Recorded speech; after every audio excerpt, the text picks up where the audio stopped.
Hello, welcome to Turnabout Breakdown, a podcast where two of us are replaying these Tony games and two of us are playing them for the first time, and we talk about it. My name is Devon, otherwise known as Algae Dust.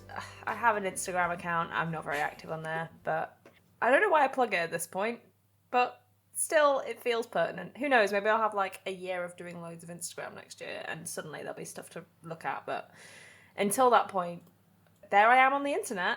I'm going to pass on to the next person in this call, which is Hera. Hi, I'm Hera. You can find me online at Hera Camara.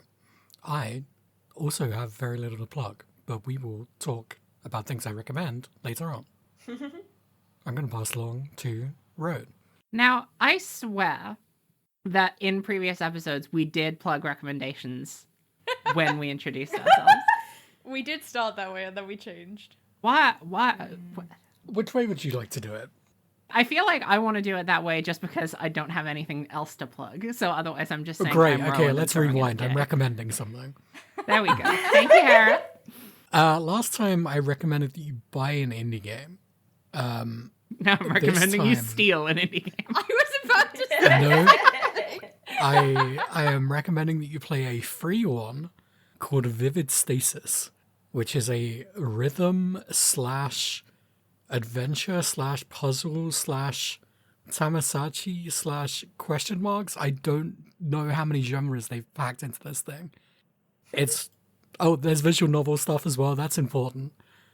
Ooh. It starts as like a visual novel / rhythm game, and it kind of just keeps ballooning as you play it. And it just has like a staggering amount of content for the price point, which is free. And it's good. This is the beginning of my Rhythm of Winter arc, where I get really into rhythm games. What was your autumn arc, Hera? Because it was the summer of Sokoban. What was your autumn arc?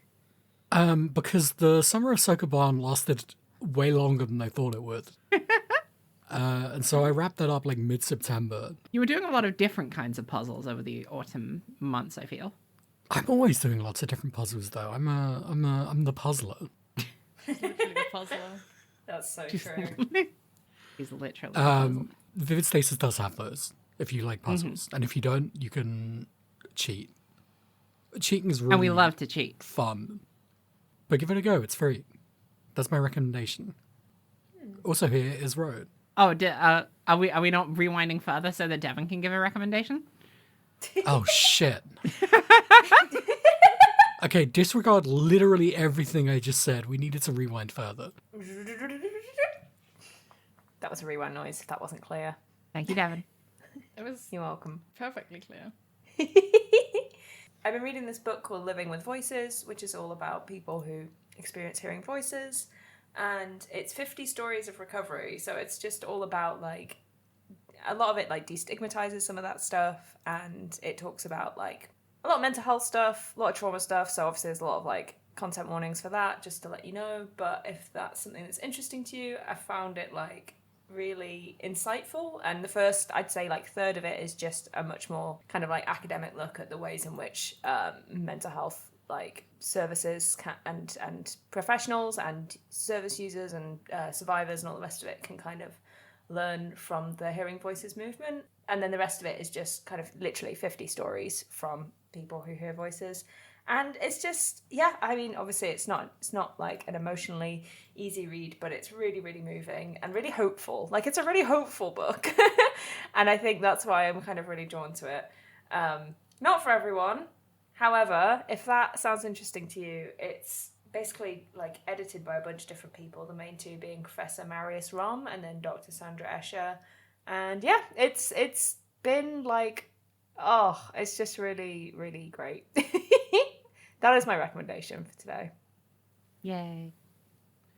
Can we get a fast forward? I don't know how that noise is different. Thank you. Just play the rewind sound backwards. Yeah, that is what I did. My recommendation is going to be, I think it's really good when you trap two of your best friends in a scenario where they're forced to watch your favorite movie with you. Hell yeah. So I'm going to strongly recommend being able to do that because now I feel like my friends understand me better on a really, really personal level just because I have forced them to watch the Digimon movie. You did not force, by the way. It was No. joyful. It was done. It was done willingly, and we all had a great time. But there was no escape from that scenario. How could we look away? Terriermon was on the screen. He was, and he was really little. He was so small, and he was in a blanket. But yeah, that's my recommendation. Also, if you forgot, I'm Ro, and now it's Jay's turn. Hi. I love to speak 10 minutes into the podcast that I made. Hi, I'm Jay. You can find me on the internet at JM Costello. I, as promised last week, have plugs. Woo! I am actually playing a fun gambit, which is I'm going to plug something that I haven't finished yet, because I know this podcast is coming out in 4 weeks, and that means that I have 4 weeks to finish it. That's really fun. Brave. I'm writing a very long video. Asterisk, long for me, not long for videos, but I don't believe that any video should be longer than 30 minutes, so... I'm writing a very long video about Hades 2, and I think it's very good. I had to start rewriting it today, because Greg Cassaman came to my house and said, what if I updated the game after you'd already written most of the script? Oh. But I was rewriting it and I was like, uh-oh, I'm cooking.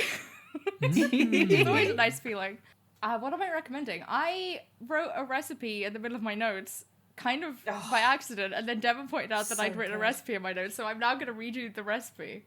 Fried rice, sweet corn, edamame, vegan chicken tenders, substitute with meat of your choice. I don't know shit about that. Thai red chili paste, ginger, garlic pepper, peanut butter, and soy sauce. Now, here's the thing about those condiments that I just mentioned. You can put those on anything. I put those in a stir fry today with noodles and tofu and some just like cabbage type vegetables, and that was really fucking good also.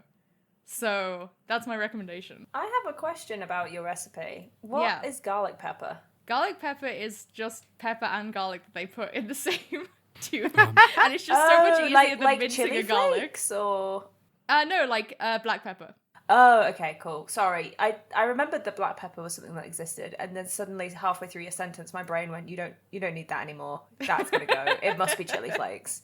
Okay, thanks. Chili flakes would probably go off in it. I mean, the Thai red chili that I get is pretty spicy already, so your mileage may vary. Sweet.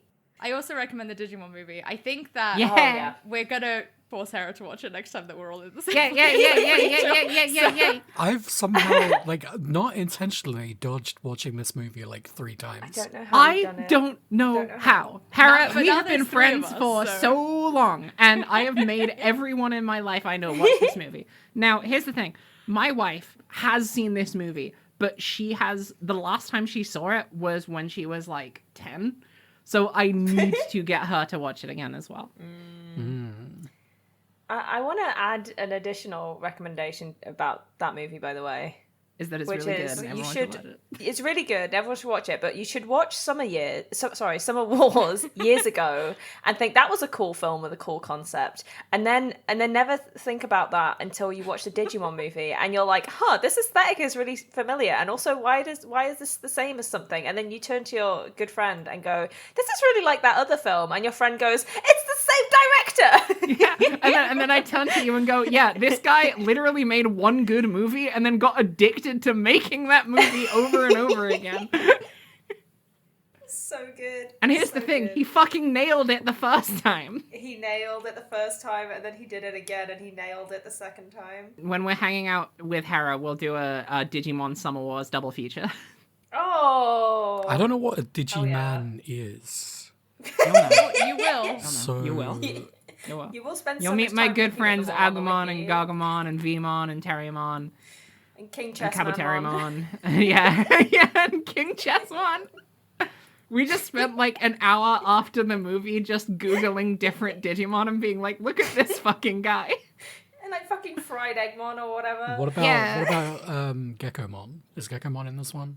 No, Geckomon is from the brand new anime series. I do really like Geckomon though. He's cute. I refuse to watch anything that doesn't have Geckomon in it. That's my favorite Digiman.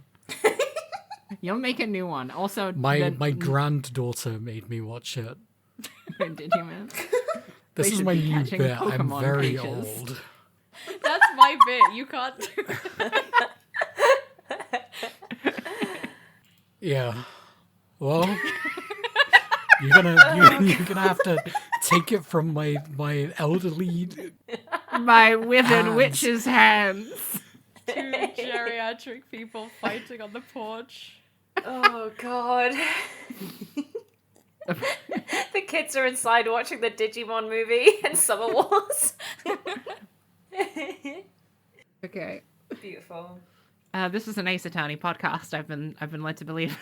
Well, now that your life has been improved by all these recommendations, let's ruin it by talking about Ace Attorney. Let's summarize a case, shall we? Please. Okay.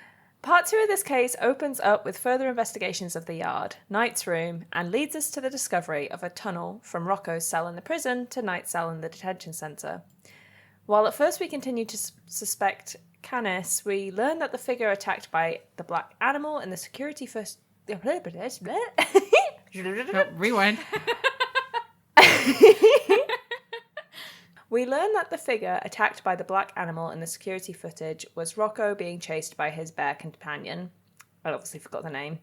And subsequently, the missing keys and guard's uniform were also taken by him. We are left with a mystery regarding a 3-hour gap on the video's timestamp, which may have been caused by a power outage.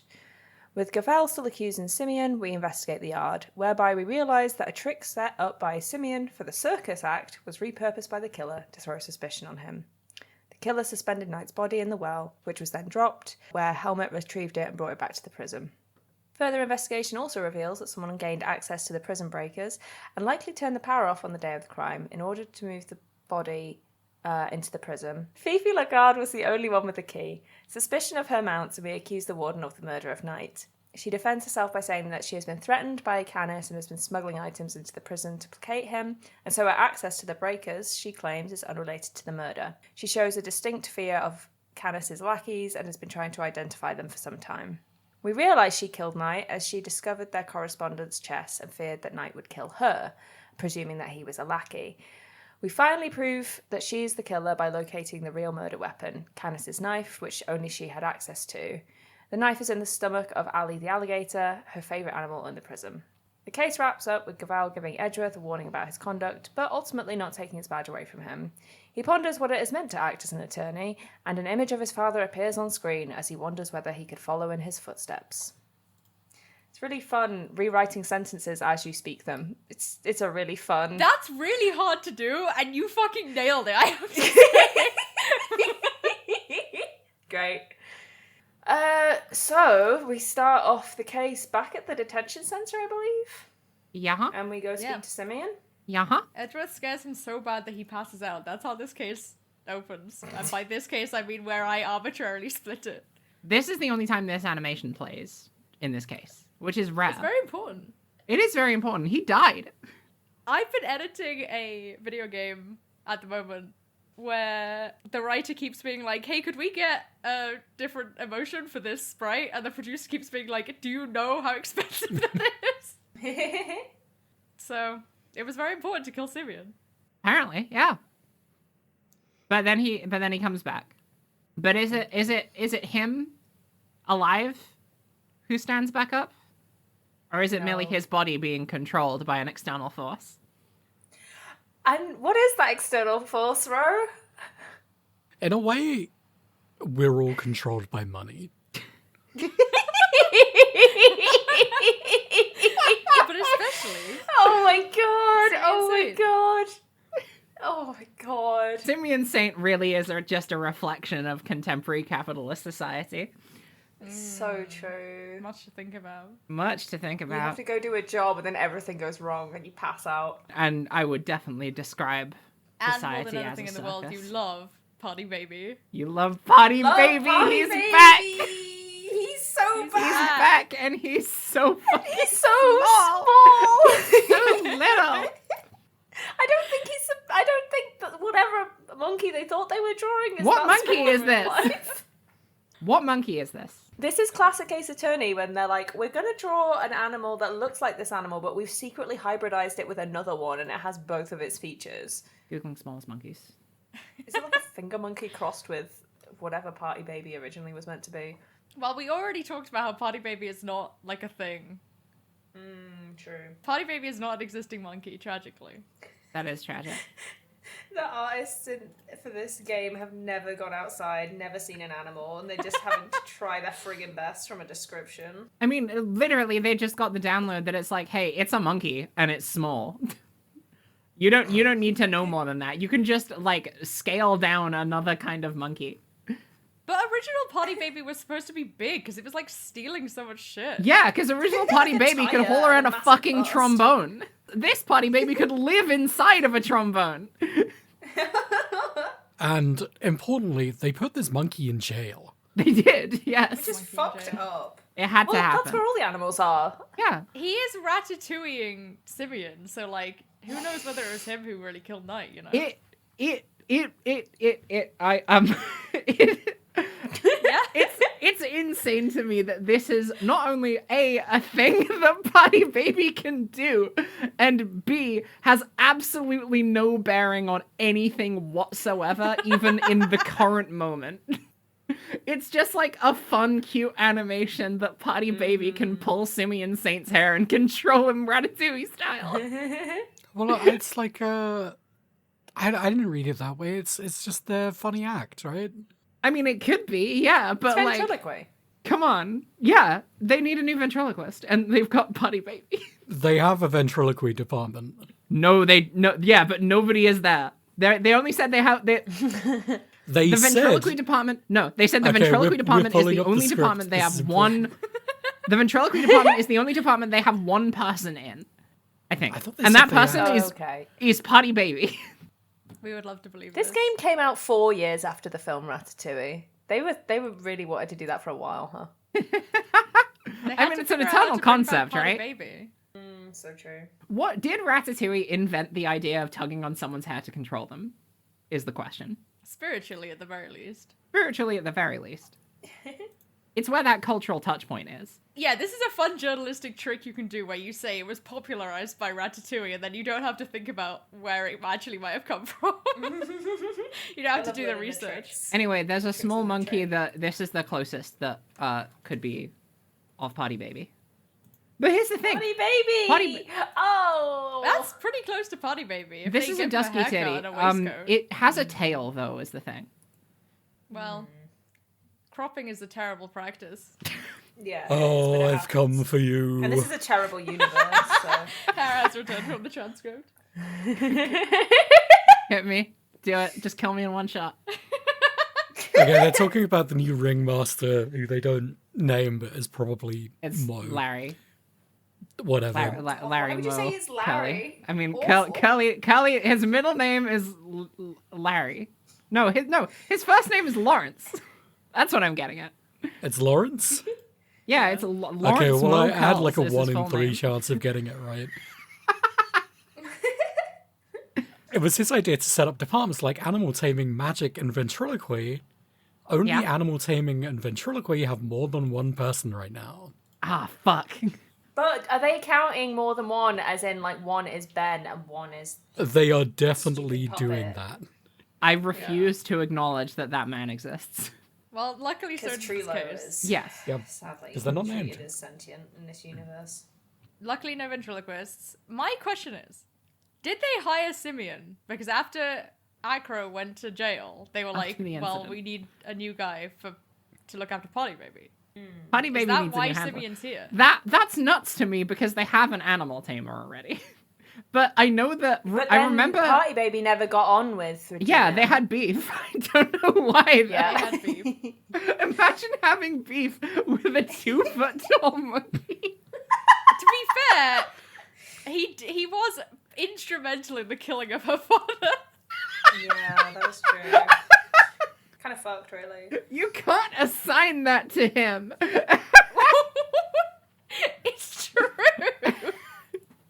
It's true, but he can't be considered culpable. He's a monkey. I don't know. He It's can not do whether we can say Ratatouille that. shit. Regina may Fuck, think I mean, that. they did literally put Polly in prison, so... While we're on the subject of the circus, I do want to point out this line where it says, we have a new ringmaster and he's made the circus bigger and better than ever. They've hired As one in, the person. circus goes to jail. They lost 2 people in that case. It's smaller than it was at the beginning of that case. What's the line that you shot me with, Tara? Say it again. Set up departments like animal taming, magic, and ventriloquy.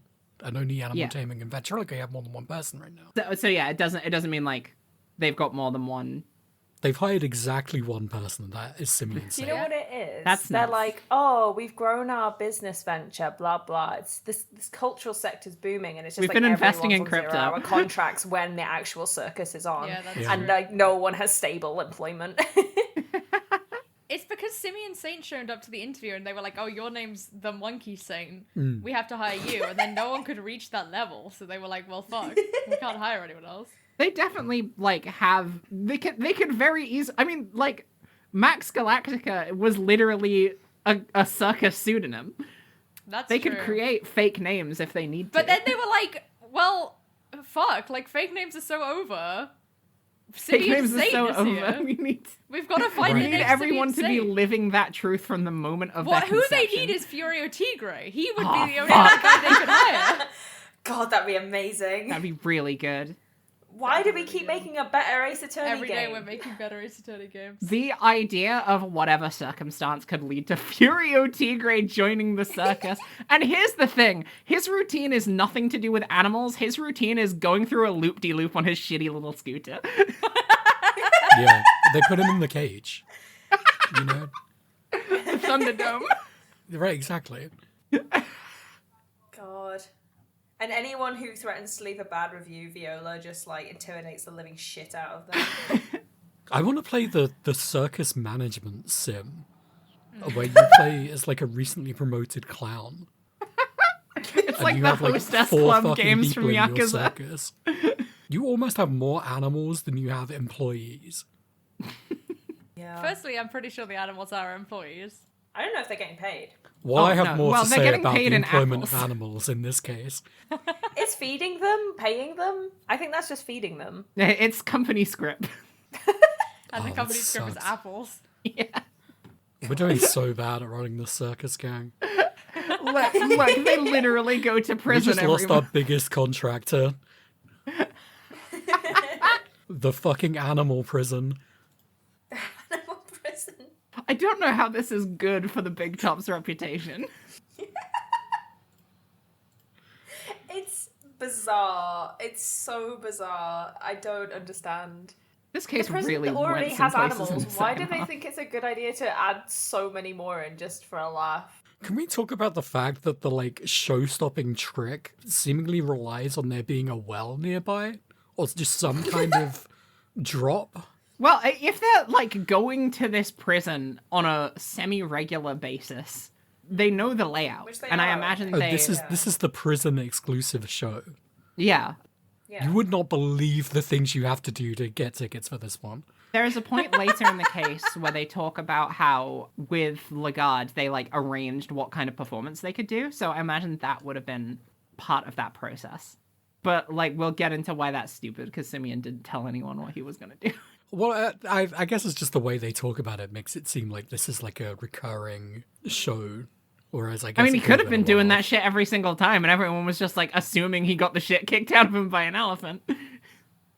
That elephant did commit violence, by the way. We Oh, saw yeah. it. Yeah, it did. We'll get to it. Here's the thing: we are like 2 sentences into this case. Well, I don't have Party any Babey notes show. on the detention center scene, so I'm skipping let me ahead. see. So Yeah, I mean, we find out that Simeon snuck over to visit. Oh my god, I called him. Is he called Bronco in this? I can't remember. Yes, you got it. Yeah, okay. I can't remember if that's his old name. Bronco. To go visit Knight, and neither of them had family. They only had each other. oh yeah, it's really sad. So we learn why they care about each other. And then think there's they a were moment gay. where, you know, everyone else in the room is like, yeah, I don't have a dad either. So that was a moment. That was acknowledged for once. Instead of Yeah. like AAI vibes, which is just everyone going stony silent, said it ignoring couldn't that be was known. mentioned. Yeah. And then as soon as they start talking about how everyone's dad is dead, Eddie Fender thinks, hey, you know what would really lighten the mood is if we all started talking like pirates. I don't Yeah, I don't know understand. what was going on with that bit. I don't understand. I think it was supposed to be like a play on friendship. He's doing his youth Yeah. counseling act. It was a youth Yeah. counseling act. Yeah, They God, rode you this bit saying into that the really ground. helps me understand him. Edgeworth says to Simeon, like, I don't believe a person as gentle as you is capable of murder, which is an unbelievable thing to say from Edgeworth, Yeah. who thought that he was secretly a murderer for 15 years. And, like, again, it's like, okay, yeah, his character has changed. And then there's a thing where it says, an attorney is a friend to the friendless. And it's like, I guess I was just thinking about this a lot in this, which is like, hang on, we never defend people who are like really like socially connected or have support networks. It's always these kind of lost little lambs or like, you know, isolated people or people who have no one else. And again, it's just kind of like, what is that about? Well, he Why had someone always else, this and then he got angle? accused of killing the someone else that he had. Yeah. We only Yeah, but defend fucking I losers, definitely so. agree with you, and I think that's a good point. But I need you to remember the Max Galactica milk situation. God. Well, we don't talk about that case is the thing. I blocked most of it out of my brain, so that Well, is we're going to fair. have to talk about it extensively in this episode because of circumstances. Notably, no one's bringing Simeon Saint milk, so That's Well, so well, tragic. and milk. Party Babey wouldn't Awful. even get him a glass of water. Party Babey wouldn't even make him take himself to get a glass of water.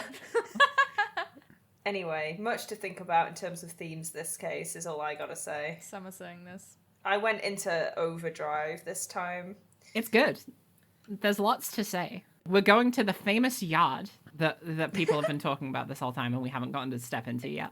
It's true. It's the place to be. Yeah, it's the place to be. What's the very first thing that happens is Kay gets really excited and runs off and gets the shit beat out of her by an elephant. And Edgeworth is like, "Excuse me, Mr. Elephant. This is against the law. Please desist." Cease and desist. The game is good. It's so fucked how they just like sometimes can write the game good and sometimes they can't. It's just so this funny is the to me. day of the murder, right? The next day? Yeah, I want to say it's the day after. Because this elephant has maybe been here for multiple days. Well, good job it ate so many apples. Yeah. They're now fermenting in its stomach and it's going to get really, really drunk on all the apples that it ate. Oh, cider for elephant. I just think it's really funny that Kay runs over to this elephant, starts getting thwacked over the head repeatedly with a trunk, and then just decides to just stand there and just kind of deal Right, with it. you panic. She freezes like one of those fainting goats.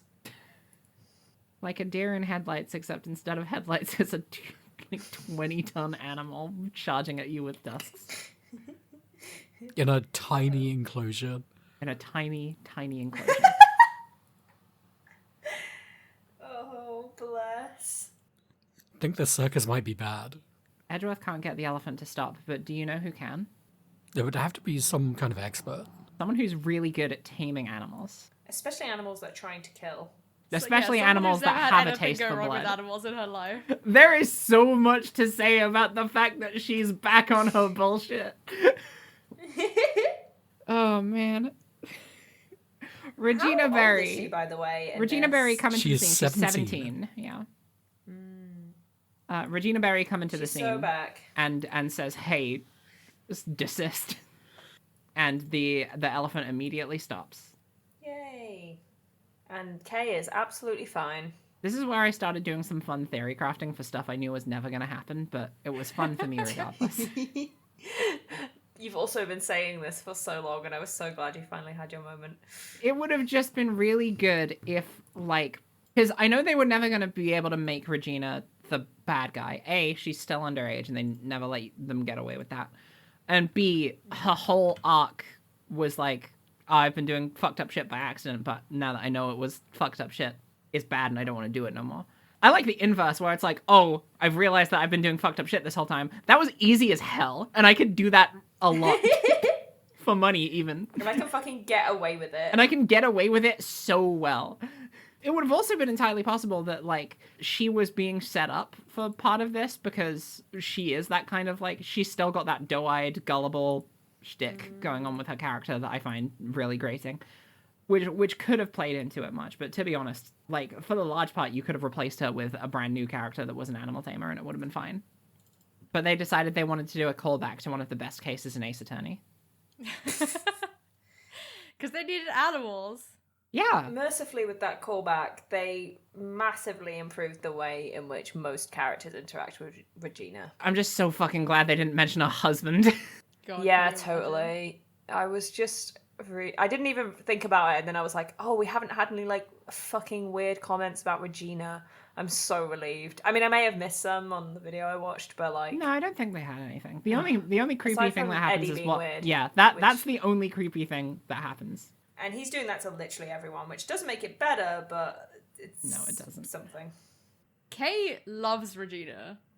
And Now really this wants I did Regina see to coming. be one of the legs of the anti-garrison, which Ro did say without even knowing that Regina was going to be in this game. It's good, it's cute. And then Regina's like, I love my job, actually. I'm not leaving. Yeah. Good for you, I guess. Boo. Boo.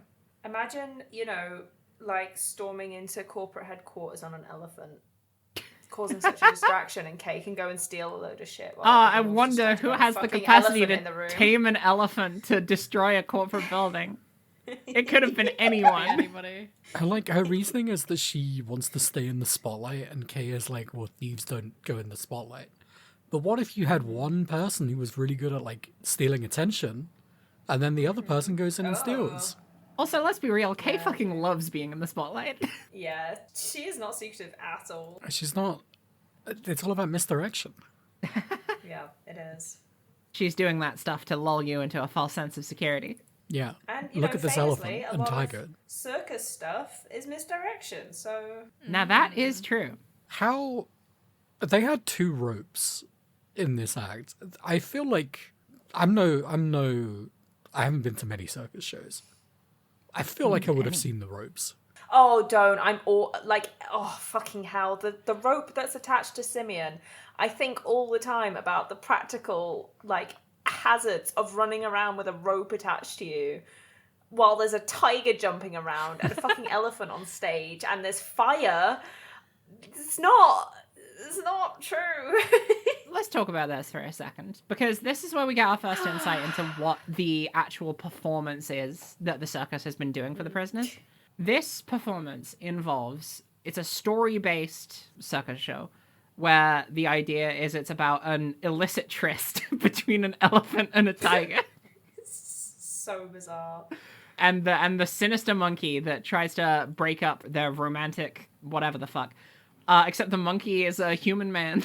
Yeah, Regina describes this as a love triangle and then says Simeon is the villain who's trying to break them up. And I'm like, 1, that's not what a love triangle is. And 2, what the fuck are you talking about? Regina's anti-polygamy. So bizarre. It seems like the circus needs to hire a writing department. Yeah. Yeah. Hey-o. Yeah. Hey. I'm writing like a critical review of this show. You also get a CG of the elephant and the tiger, Isaiah and Regent, which is the same tiger that she had in the previous game, which is fucking insane to me. Well, what's wrong with that? Well, like, considering everything that went on in that case, I don't think she should be allowed to have a tiger still. He's literally chill. Health and safety does not literally exist in this chill. world. He's literally chill. Anyway, you get a CG of Isaiah on top of a ball and Regent jumping through a hoop of fire, except they're jumping, like, directly into each other, and the stage is also, like, maybe twice the size of the animals. Pretty good, right? Pretty good, right? It's absolutely bizarre. This circus show is, it takes place in a space the size of your living room. And they shoved an elephant and a tiger in there. And they're jumping at each other. And there's a stage. Can an elephant stand on just like an ad hoc stage like that? It must be like reinforced with loads of crazy shit. While on a ball? While on a ball. Oh, I While guess on a the ball. ball takes the Yeah, weight. but the of ball elephant, disperses therefore- the weight Doesn't better. know how it works. Totally. Exactly how it works. No. Al. That's totally how it works. No. I'm so sorry. I'm not trying to hurt you, I promise. My funny joke. This is a fucked up show. And at the end, Simeon gets knocked away like Team Rocket into the sky. Yeah. You're supposed to think that Azea the elephant whacks him away with her trunk and sends him flying. Is the idea. Wow. Wow. They got all the special effects. And that's it. Hey, what's this behind the stage? There's a well. There's a well in a prison. There's There's a a hole well. in the ground. There's a well, there's a top, there's some pulleys, there's a rope with a stake in it, and there's a 20-kilogram weight. 30 pounds, I think. Oh, okay. Never mind. I'm way off. I mean, that might be. I don't know. I don't know the conversion, but I don't think that's far off. It would be about 15 pounds. Have another 15 conversation kilos. about this for another 10 minutes. oh, okay. Pounds to kilos. Kilos. I used One to is know 0.4. this. So I said 20 kilograms, right? 20 kilograms Yeah. is 44 pounds. Oh. What's a good? Let's see. 14 is 30, but it's not clean. There isn't a clean conversion for any of this. I hate. There is No, not. it's fucked up. We did a bad job on Imperial, I think. Yeah, We did it so but this is known. This immediately is meant to draw like a mental connection between this and like the state of the crime scene where you've got tarps and the ropes all around Bronco. Except that we don't really do that at this point. This is just for us, the viewers. Yeah. Because there's you would think it was that simple, but no. This is not complex enough for Ace Attorney investigations. Did it need this? I like when they show us a fucked up diagram, so I'm gonna say yes. You know what? Fair enough, Hera. I'll say they needed this because it made my friend Hera smile. Yeah. Yay. Yay. What else is going on in this scene? Because there's a couple other things. There's another guy here hanging out, rubbing his hands Is there? together. Oh, we know this guy. Yeah. Oh yeah. Yeah, rubbing his hands together gleefully, smiling his innocent little smile. Oh, God. The smile of a reformed prisoner who's never done anything wrong. Yeah. He hasn't done anything wrong. He's such a model member of the family. Ugh. You said that and genuinely he's here I to shiver talk got about sent up my spine. his technique, right? His secret Yeah, technique. his special What the move. fuck was this? We're gonna learn about the Frank fuck Swort's was special this? move. Now here's the thing. This is the first time we've interacted with this man and he didn't see shit. He's just here to tell us about some fun stuff he's done. He loves animal massages. He loves mud and Loves he loves mud to and muck cover and dirt. animals in mud. Have you ever fellow podcasters? Ugh, I don't like that. I don't like saying Bad. that. Not Yeah, good. I Never did again. not enjoy that. Fellow best friends. Have you ever had a mud bath? No. No. No. I don't think I would like it. I don't think I would either. I think I would feel nasty when the mud starts drying. Yeah, I'm not a big Oh, mud that's the bit fan. I'd be excited about. It's the transitional process that I think would upset me. I'd either want it to just like solidify in an instant, like bursting out of an exoskeleton. But I know it's not going to be like that. So yeah, he's doing this to animals, and I don't really know if things with like really thick fur are going to be seeing the benefits of just being coated head to toe in mud. I don't know if they are either. Famously, some animals with long fur have like dust baths and stuff because they don't want moisture on them. Oh yeah. What happens if you cover a polar bear in mud? Well, here's the thing. I don't think a don't polar even bear have mud in up there. nature. Yeah, I was Down gonna there. say. I don't think a Whichever polar direction. bear has ever encountered mud before. So I can't say I would know exactly how they'd react to that. They can go where mud is sometimes. Maybe it would send them into a rage, which makes them attack even the people most close to them. They'd experience Maybe that's what happens. they'd experience some kind of transient fever dream of being a grizzly bear instead of a polar bear. Oh, some kind of DNA memory Yeah. of a shared past. A shared past when we used to all be able to roll around in the slop. Well, I'm sure that would be Roll out in the relevant. lees. From mud we were born, into mud we shall return. Frank refers to the prison as his home, which is the worst thing I've ever read in my life. There's no trance. I hate that. Quite like the I trance hate one that. enters when one slathers an animal with thick black mud. I also hate that. What the fuck are you talking about, my man? The writers have really just gone, we're going to just do whatever the fuck we want, actually. The idea of just spacing out while slapping wet mud on an animal is so fucking funny, though.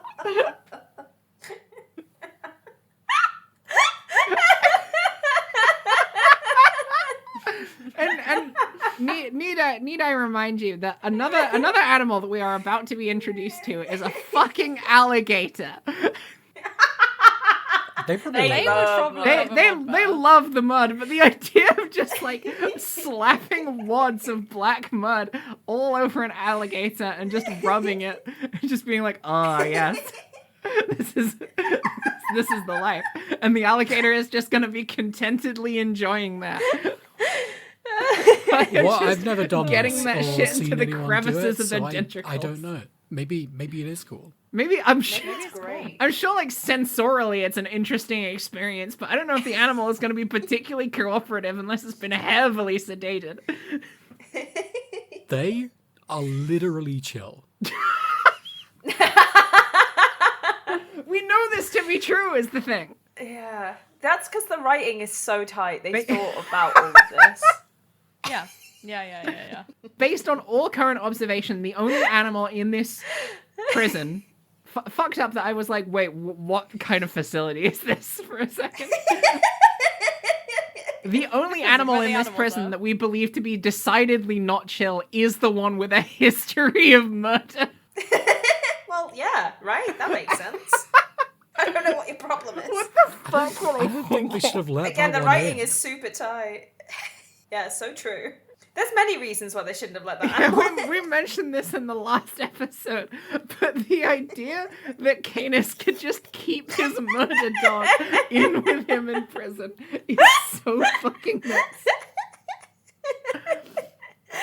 Just like, nah, he's fine. Oh, and he can wander around as much as he likes because he's an animal. In fact, he can unlock doors on his own. It's so chill. He's literally chill. He's literally chill. so chill. Fuck. Well, he doesn't even make a noise when we see him later on. That's because he's so chill. He doesn't. Yeah, it's weird, It's right? definitely not because of a weapon in his mouth. Yeah. We are It's skipping just so in far this ahead right now. I know, yeah. I don't care. Okay, so Sorry. reiterating one point, there is a pond in the corner of this yard with an alligator in it, and that alligator is allegedly Fifi Lagarde, the prison warden's favorite animal. Shouldn't be picking favorites, especially when you're wearing some.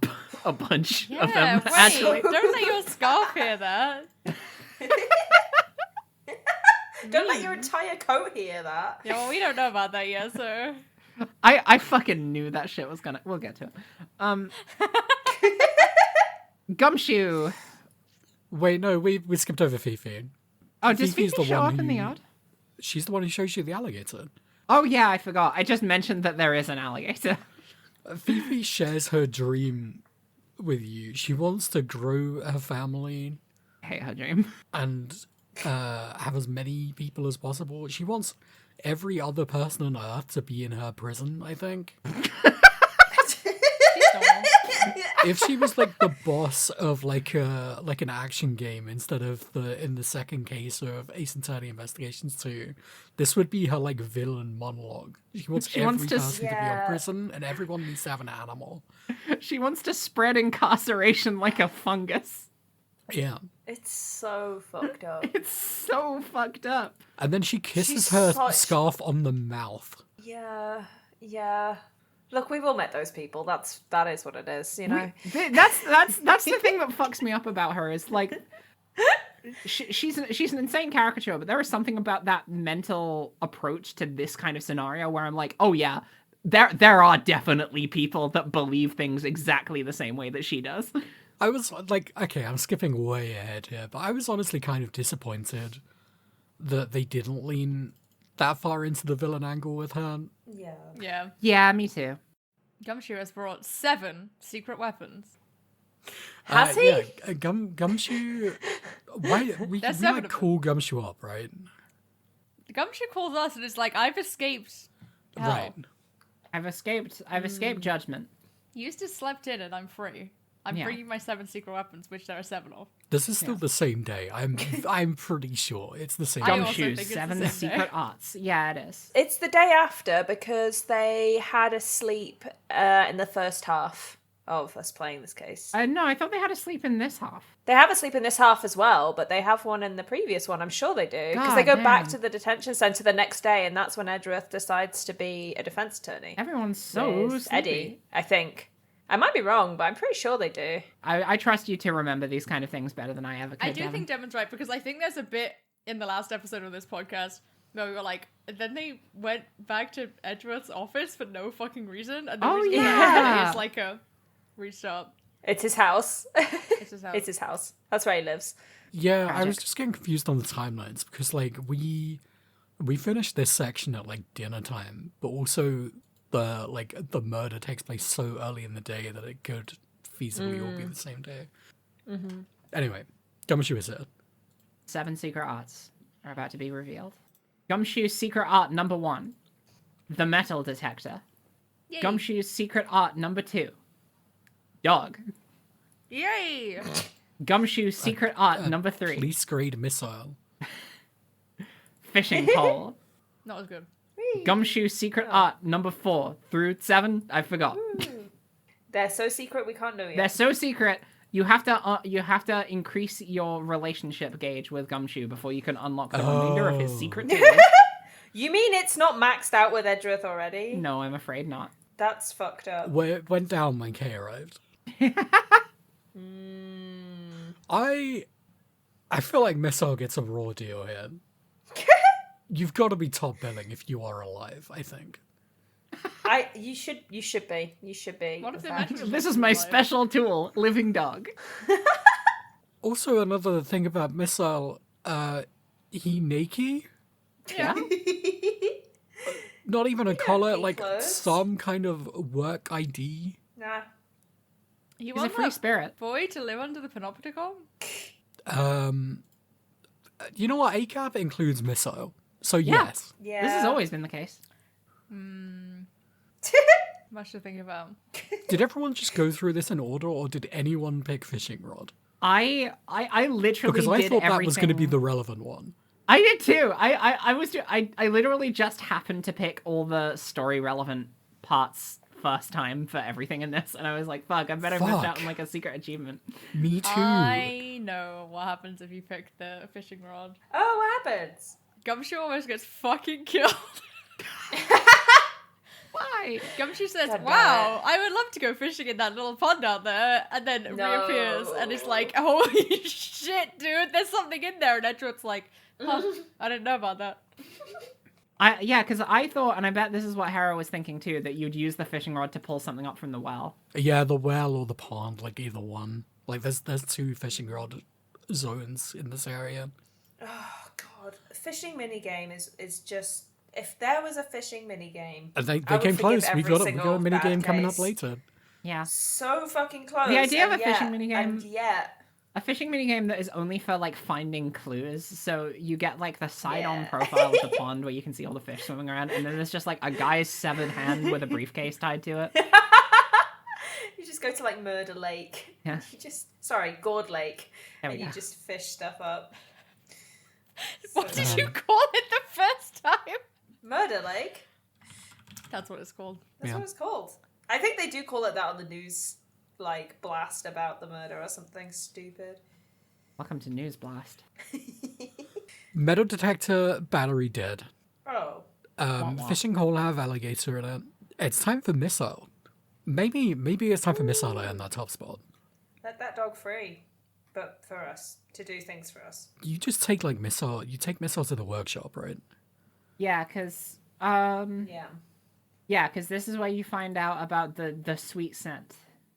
Yes. Yeah, because I think you're trying to figure out how the hell did the body move from the detention centre to the prison. Let's get this dog on the case. Well, we're kind of just throwing spaghetti at the wall at this point in the case. Mm-hmm. We're just like, let's just see what dog can do, I guess. And dog can do a lot, actually. Dog, Dog can discover some secrets. yeah. Dog smell body. It smell kind of sweet. Gumshoe also can smell this. Dog go to Rocco's cell. There's a lot of stuff in it. And I would have loved to examine more of it. But I Yes. clicked on the right thing basically immediately. Yeah. No. So I guess I'm just going to share a screenshot of it in the chat, and we're going to talk about it in a more, what's the word? We will give you the flavor dialogue. Fuck Kay and Edgeworth, that's not important. Whoa! How could you say that? Sorry that I care about my friends more than the guys in this game. You know Even what? if the guys are Miles Valid. Edgeworth. Here is a screenshot. Beautiful. Imagine being able to do all this shit in a prison. Bear bites. Oh. Now, what's the tire for? Is that for the bear? That's for the bear. Cute. Pretty low to the ground. I guess it's a short animal. Really tiny It's a little bear. Bears famously low to the it's- ground animals. A baby. It is a baby. A bear is a baby. It's a baby. And he's got some secret bricks. Oh my god. The drawing of Lagarde on the fucking punching bag is... I only just realised that's what that is. Okay, someone do the kind job of painting a word picture. Alright, there's tire, there's punching bag with Fifi Lagarde on it. Next to that, there's boxing gloves, there's a heater, which is because... I can't remember if this comes up in the flavor dialogue or somewhere else, but I know that that's because Rocco likes to make weight for his boxing matches. Question mark, imaginary? Question mark? And so he's losing all the water weight. And they're like, isn't that fucked for your polar bear? And he's like, don't even worry about it. He's so chill. He's so chill. He's So got chill. a big poster on his wall which says that he's got to lose weight again for to make the cut. Imaginary? He's got another big poster on his wall of him that says champion, and he looks completely desiccated in it, probably because of the water weight situation. He has 1, 2, 3, 4, 5, 6, 7 different kinds of supplements on his bed. They're taking up pretty much the whole thing. The bed, by the way, has one really dirty looking sheet on it and nothing else. Kind of fucked up to have in your prison. Kind of fucked up. Well, he's got the heater. It's got the heater, that's true. He's got a little desk with a wooden chair and a... What the fuck is that thing called? Hourglass on An it? hourglass? Yep.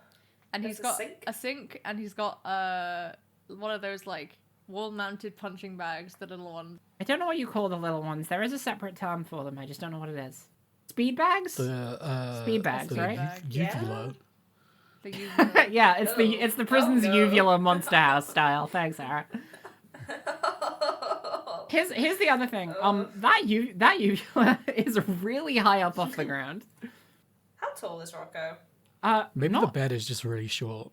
potentially, but like that's speed bag punching at like above head height, I think. Because look at where the speed bag is versus where the standing punching bag is, and the punching bag is further in the background. Yeah. I've been scanning through the transcription of this case for some interesting flavor text here. The tire swing has some fun dialogue. Kay says, wow, this takes me back. Did you have a swing like this as a kid? He says, no. That's not it. Kay says, so what did you do for fun when you were a kid? And Edgeworth says, chess, golf, flute practice. He's just like me for real. Oh. You didn't do golf as a kid, did you, Jay? I did not do golf as a kid. I did do flute practice, though. Well, that's different. Did you do chess? I didn't play very much chess, but I did have a book that was like chess strategy, and I did read that book multiple times. Interesting. Oh. That's cute. You could have been a grandmaster. I could have. All of those guys are super normal, I hear, so it would have been great Yeah. for me. What's going on with this punching bag? So what happens is Edgeworth goes up to him and says, well, why don't I take a shot at it? And he punches it so hard that it moves it to the other side of the room, revealing a secret tunnel hidden underneath it. Oh, God. I just pictured Edgeworth in, like, the old kind of strong man Yeah, he takes off his jacket. unitard thing. He takes off his jacket and he's got 2 suspenders on, and all of a sudden he gets a big bushy mustache and rolls up his sleeves. God.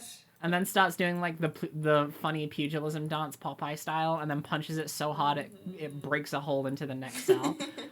Thank you so much for saying pugilism on this podcast, a word that I don't know anything about, but I'm just so glad it's on record. It's just a ye olde too. term for boxing. Oh. Thank you for sharing that with us. So when, he one shot kills the punching bag and it explodes into 1,000 pieces, what do we find? Secret There's a tunnel. hole down here. There are Uh-oh. holes down there. And immediately, without taking a breath, Kay and Gumshoe just dive straight in. Well, yeah. she's following Missile, right? Oh, yeah, that's right, that's Missile right. goes in first. Jesus fucking Christ. Now, considering the picture that we get of the inside of this tunnel, it is surprisingly uncontaminated, considering that 3 people, including a dog, are about to squeeze through it. Well, Kay takes a photo with her trusty camera. Mhm. We don't find that out immediately, but there's paw prints in it. Yeah. Oh. And what do we know that has paws? Dog. Many such things. Yeah. Dog. Elephant? Most mammals. No, I'm pretty sure that's not true. Like half mammals. Maybe half Like mammals. some Lots of rodents. mammals. Oh. It was a big rat. It takes us to Night Cell, this here tunnel. Yeah, it takes us to the holding cell and the detention. This made me so angry. Say more about this. They haven't even tried to cover up this hole. They've just torn through the floorboards and then just left it. And Yeah. they had to search this cell to try and find some keys. And they didn't even look under the bed. What is going on with this operation? It's bad. Also, the It's fact that very bad. we had a clue of the floor right next to where the bed is, and the fact that we were examining that closely and didn't see anything else. We literally had a forensics officer down there. When you get a picture of the hole under the bed, it's torn the fuck up. Like, the entire underside of the bed is just ripped apart floorboards and dirt. And it's just like, oh yeah, that's there, I guess. So wild. Also, that's directly underneath the bed. What we find out later is... I'll get to it when we get to it later, but it pissed me off. Who comes to... Oh, no, wait, no, now we follow Missile somewhere else, don't we? He takes us directly to maximum security, to our lovely kind friend Canis, who also has a dog. Yeah. They want to hang out. And what do we know about Dogs dogs want to be is that friends. they have paws. That's what's going on here. Canis is out for lunch. Yeah. Maximum security, only when he's in there. He's not here. This is not explained. There are a few Not times where a prisoner is not present in their cell, and you ask a guard about it, and they're just like, I don't know. I don't know where they went. Yeah. Maybe they're just like away for a bit. It's fine. That's fine. It's so bizarre. It's so bizarre. Like, this is a world where the death penalty exists, and there's 3-day trials, and everything is so much. And then it's just like, but if you're actually in prison, what the fuck is going on? No one's got eyes. Like, don't get me wrong, this is not a good prison. This is a terrible prison. This But, prison like, is a circus. it's so lax. Prison is a circus, What? and the circus is a prison. Yeah, Actually, it's don't so we true. go here first? Because there's cake here. That's why we're here. Oh, yeah. We go here on the way to tunnel. I forgot. Oh, yeah. Do we? You get to examine, like, 2 things in Canis' cell, and then Gumshoe's like, oh, he probably smelled this yummy cake that I have on me. Let me just gobble that right up. I don't know why he eats it. But isn't it cake from... It's cake from The Canis' cell? cell, although And he just it eats never comes that? up again. So He also That has was some cookies evidence. in there. Like, what the fuck, man? There's something going on with sweets and treats in this case, because every now and then from here on out, Eddie also, like, randomly pulls out a bit of candy from his pocket. And each of the Well, that's the different youth candies... counselor bit. Yeah, but each of the different candies comes with its own, like, custom illustration. It's just like, why is this where the resources are going? We're getting an illustration of cakes and cookies and treats and candies? This they're is what important. makes me think that... No, I shan't say it. say it. No, I'm reserving that opinion for bullshit that I'm assuming is going to happen in a future case. I want to. I see. I want to hear the cake theory so bad. I think Hera knows what I might be getting at. There's a tragic backstory behind every single one of these candies. Yeah, so they all come from the same French patisserie. Yeah. Oh, I was going to say one of the things we examine in Canis's cell while he's not there is 5 chisels, one of which is a pocket chisel for chiseling on the go. So you can chisel Could When around you've the could only buy got anything. a small space to put your chisel in, surely this will not be relevant. They love their flavor text. Okay, while we're in night cell, we realize, oh, Rocco's been using this tunnel, huh? So we sound the alarm. Can't find him. Oops. Real clown shoes operation here. We quickly deduce that they can't have left the prison proper. He's just not in his cell due to other security measures that are in place, such as Not a very big good escape fucking plan, steel really. door. Well, not very good escape plan, not very good prison, not very good a lot of things. Many things are not good in the world. The idea that he spent months digging a hole under his cell when this prison seems like you could straight up just walk out of it if the circumstances were right. Yeah, he just had to break his bracelet. Yeah, I mean, it worked for sort. All right, it's Maximum time for scale. characters to appear. Characters appear.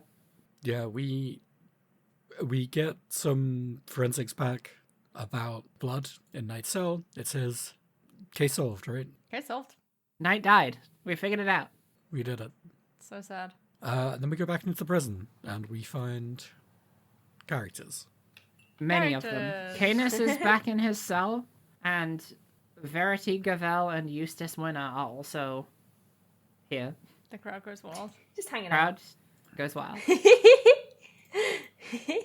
Edgeworth points out, well, Edgeworth says to Verity, like, well, this tunnel disproves the theory that you were saying. And she says, did I say that? Or did Eustace say that?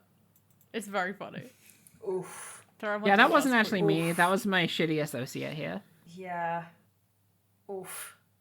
If that happened to me, I might die. I feel like Eustace has a really bad time in specifically this half of the case, Interesting.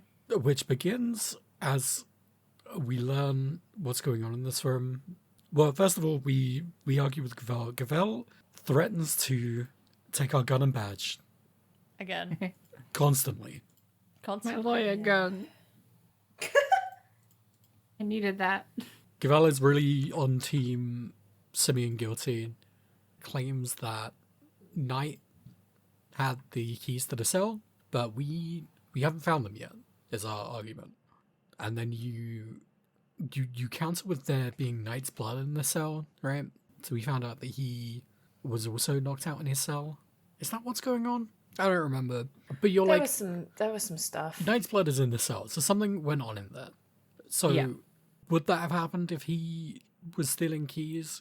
And everyone's like, well, I guess it couldn't have been the dog because dog can't clean up blood.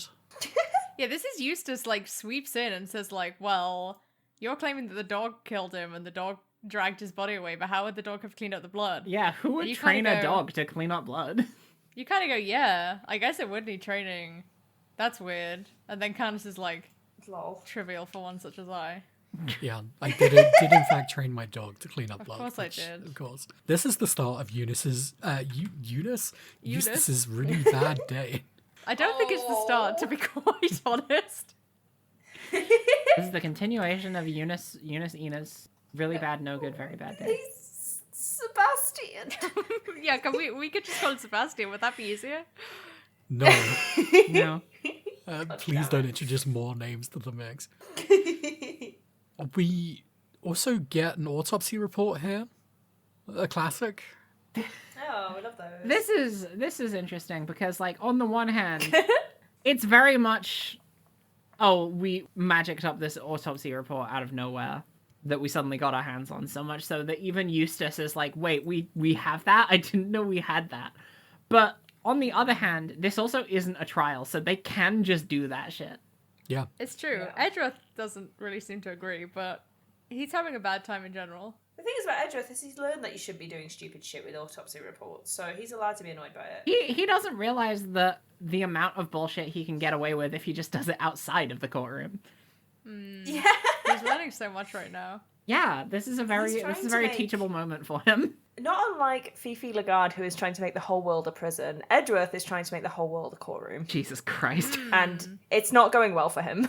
Well, imagine if you learned that there was a, like, traveling judge who could turn any location that she entered into An a courtroom. itinerant judge It's is an awesome so concept. fucking ridiculous.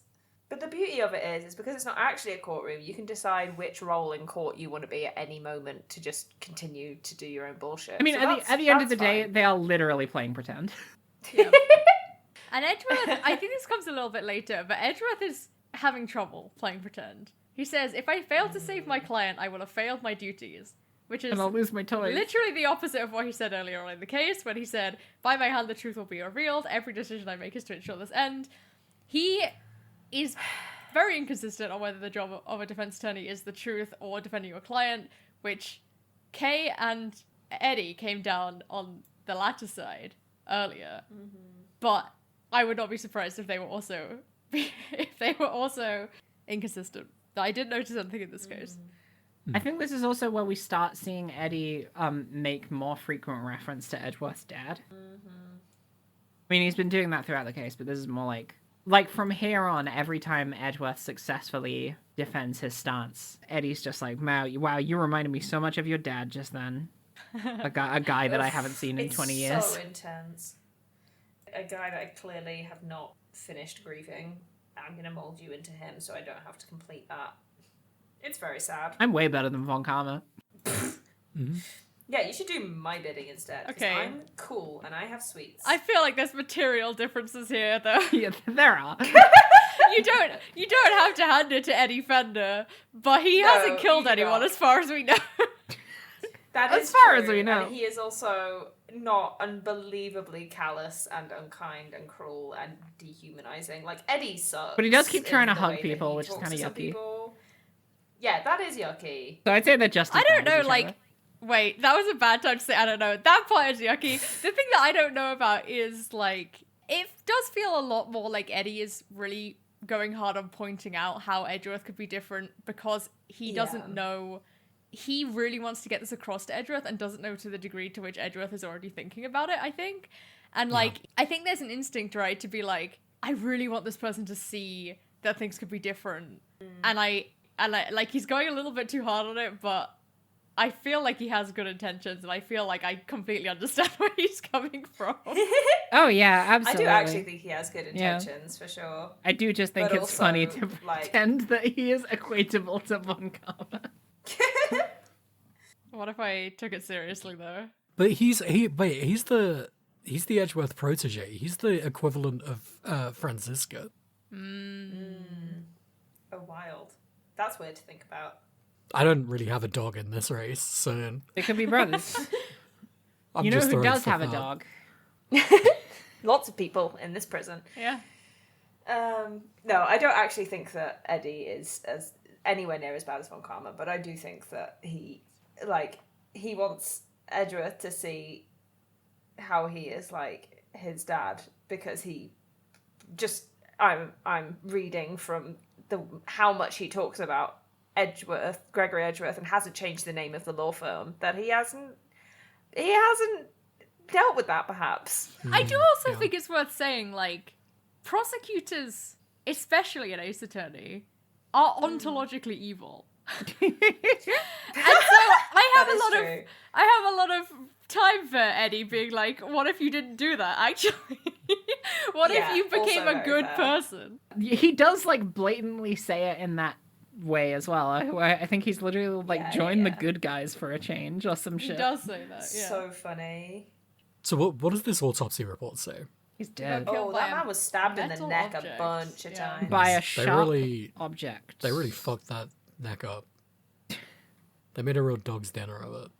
You can't call it that. Somewhat literally. A dog really had its dinner there. But it means that we still haven't found the murder weapon, and it was like what was it, a 4-inch blade? Yeah. I think that comes Something up like that. later actually, but it Yeah. was some kind of blade. Edgeworth thinks I know a blade. I've seen a blade, I've seen a blade. I've seen a pocket-sized blade. I but could it's not. unsheath my blade. It's not here right now. Where could it possibly be? Oh god! And then the stupidest thing that's ever happened happens. That dog has a blade in its mouth. Eustace loses his mind at this. And I did too. He's like, what was do so you valid. mean There's a murder weapon in the dog. They didn't teach me this at baby lawyer school. Babies. This is Eustace's first day in the Ace Attorney universe, and he is baffled. Like, what do you mean? Yeah. What do you mean we got the autopsy report after 12 hours? What do you mean that dog has a chisel in its mouth? I don't blame him. But everything else going on with the prison, perfectly normal. I think my favorite part about this is that it's clearly set up for you to be like, wow, like you can put things in an animal's mouth. This will come back later. But it happens that happens like 28 minutes after this, so it doesn't really work. Chekhov forgot his gun and then suddenly had to fling it onto the stage. Oh fuck my gun. Well, yeah, there's some more going on here. We finally get to talk to Canis. He's like, okay, I gotta talk. It's bad. They found my chisel in my dog's mouth, but I could explain. Listen. He says he Where didn't else know are you meant to Knight. put it? We have a little testimony battle. We say, well, you were playing chess against Knight through correspondence. This is a coincidence. I think that's Yeah. fine. Okay, it's fine. I'm I think it's normal fine about because, this. straight up, he's in a maximum security prison cell. If they're allowing for people to do correspondence chess in any regard, why is it necessary that they would know each other's names? I mean, I think that fact is fine. Just the fact that it is a coincidence is. I mean, I guess there's more to it that comes up later, but it is a coincidence, Yeah. and that's wild. The thing is we know that no one actually knows how to play chess in this universe. So they're probably the two people who actually know the rules. Yeah. And therefore it's not that much of a Right, coincidence yeah. when no one else understands chess. Never mind how to write it down. Anyway, after this, Canis talks about the moment where his dog dragged a dead body into his room, which Must be was kind of fucked, I think. surprising. Yeah. And also what's surprising is that the weapon that the body was killed by was attached to one of his bells that he used to use when he was an assassin, of which there are only 2 in the entire world. They're very unique, special bells. Also, what's kind of surprising is that there wasn't any trace of this body being dragged around by a dog. Well, the dog cleaned it up. Yeah. Got a dustpan and brush. Canis's reaction was this to say, okay, get this body out of here, go hide it somewhere, and also take the murder weapon out of the body because it implicates me. A I'll bring it really back. good dog. A really good dog. well-trained dog.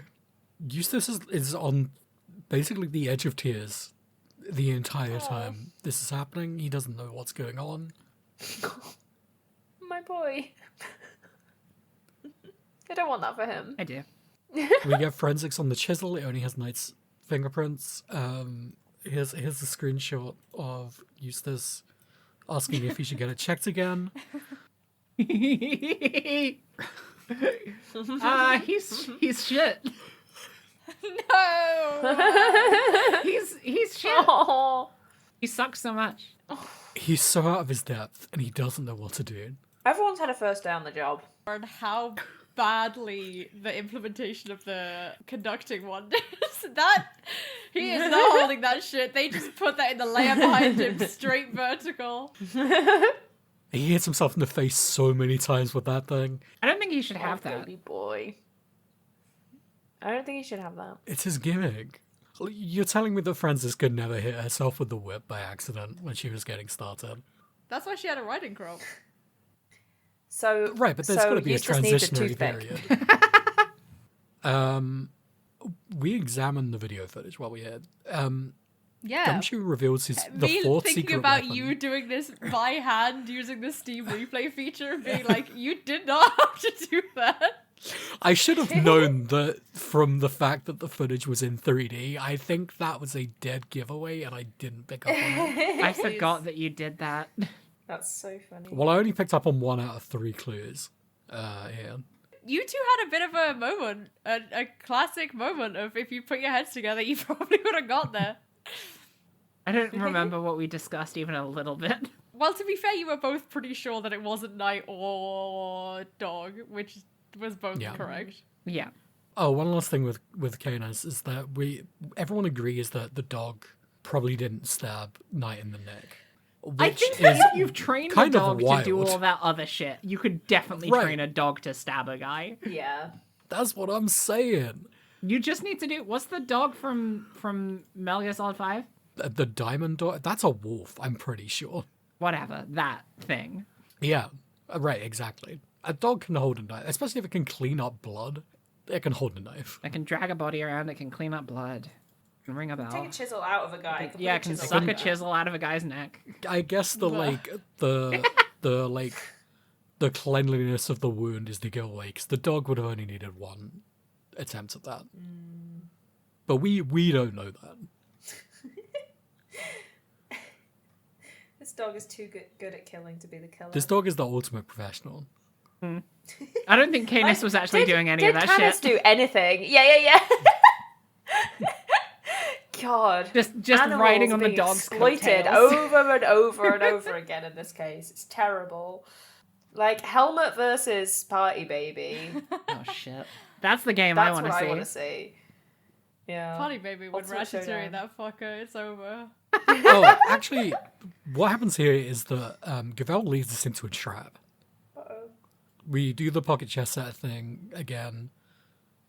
She thinks that the keys were in there like we did, but we figure out that the chisel was in there because Knight was going to use it to escape. And then their theory is that Simeon just went and killed him with it. I don't understand. There's just there's no motive in this theory at all. And considering we learn later that this whole thing was orchestrated to set up Canis, they did kind of a bad job of it. I guess maybe it would have come out in the trial, but who knows? In this legal system? Yeah. with Eustace in charge? Yeah. God. So we're trying to find out why Knights are the only prints on the weapon, and then we discover the fourth secret weapon, Lil V. This is we get to do video examination like we did in case 1.5 of the first game. I love Bad this. Nintendo DS. I really like this. Can, This felt like it was implemented so much better than it was in Case 1.5, because I remember doing it in Case 1.5 and it being the most arduous thing in the fucking world. The rage of having to watch the Blue Badger just go back and forth as the camera pans. You watch it twice, then you edit it, then you go back in. Oh, man. Yeah, and in this one, the thing relies on you on, zooming into specific pieces of footage, which, when you zoom in, it becomes higher res and you can pick out clearer details, which I really like. Because it means that it's oh yeah, you're not going to see that stuff when you're just looking through it regularly. You have to look at it through Gumshoe's special gadget, and I like that they're giving Gumshoe more special gadgets, because I literally commented earlier when he brought back his same old bullshit that I was just I kind of don't like that Gumshoe had this whole thing about being the guy that sometimes has weird tools, and now they're just hey, remember that stuff he did in Case 1.4? yeah. But Yeah. Didn't I'm he glad he have got his 4 tools. gadgets then? But one of them wasn't Little V. What was the Yeah. 4th one? No, it was... I think it was 3. Yeah, it was Missile, the metal detector, and the fishing He rod. had a 4th one in 2.4 Yeah. where he had the bug sweeper as well. I see. Okay. He got a lot of cred for that bug sweeper, and this is now a new gadget of his that is also really well made from the looks of it. Which is a portable video player. Yeah. Can't do that shit on No your one's phone. ever heard of this before. Well, I don't think phones are quite there yet. But yeah, this is way more Miles Edgeworth intuitive. is using a flip phone. This is way more intuitive. It's more interesting. Me and Hera picked out details when we were scrubbing through it in the previous episode, but I like that it's literally, you cannot tell what the thing is until you examine it in more detail, because it kind of becomes this revelatory moment where you're just it was that, and now I can see it because I can pause and play video. Because they're not expecting you to be able to do the shit that we did. And so we learned 3 things from this video footage. One, we brought up last time, which was that person getting attacked is wearing a guard's uniform. One is that the shape is not a dog, which we also learned last time, but we can see exactly what the shape is this time. It's a little baby bear. Little baby bear. It's a little baby It's a bear. sweet little baby bear. I do think Does you, anyone remember the name of the between bear? you, said every single animal that it could be except the bear. Yeah. Also, the bear's name is Teddy. Do you know why, Jay? It's because Teddy. genuinely I did not think that animal could be divorced from Rocker. They got divorced! No! I thought it And was like an Rocco tried to intrinsic leave him behind, trait of so, his like, fuck character, Rocco, like frankly. Fifi's scarf. Oh, Like yeah, if you fair. told me Fifi's scarf started wandering around and doing its own shit, I'd be like, I would never have seen that coming. Oh, I thought about it. He's I the thought puzzler. that scarf was going to get up to some shit. The third detail is that the timestamp on the camera is not what we expect. We think that this is happening at about 9 a.m., but the timestamp on the camera says it's like 6:42 or something. Yeah. What's up with that? Sometimes it just bugs out, you know, if Well, power goes. Yeah, because or... we immediately get confirmation from a guard that's like, oh yeah, sometimes the times on the cameras are wrong because the power craps out. Weird. Huh. Weird. Weird. Probably There's- not important. We've introduced a power cut to the equation. They love that in Ace Attorney. It's a good way of denoting time. We figure out that it's Bear. We figure out that it's Bear is dark because it Covered was in covered mud. in mud. Because of mud. Yeah. Spa day for Bear. And Spa day for Teddy. from this, we deduce that the person in the footage is in fact Rocco Carcereto. Would be great if we could find him. Yeah, where is that Free. guy? He's gone. He's left. He could wait. be any one of us. Oh yeah, Fifi turns up. She's like, "What's up? I'm here with all my guards, my beautiful guards that I know every And single then- one of by name and face." All of my beautiful family members. This would never happen to Lang. This would never happen to It's Lang. so That's true. so true. And then Teddy the bear comes barreling in out of nowhere and immediately jumps on a guard. Hey, guess who's wearing that guard costume, outfit, uniform? It's Rocco. And he's like, does he make some Scooby-Doo thing like, God damn it, God fucking damn it. wasn't for you? Famous Scooby-Doo. He says, "Get your mitts off of me, you big palooka." Your big Oh, that's palooka. right. Incredible. Joey Wheeler Incredible. dialogue. Like, the bear jumps on him and the guard's uniform just, like, immediately disintegrates into dust. Yeah. And he's revealed. Interesting what Mr. Costarato says. I think what's more interesting is what Edgeworth says immediately after. Oh my god. What the fuck was this? Rocco shakes off Teddy because he's peeved that Teddy missed him and wanted to stay with him.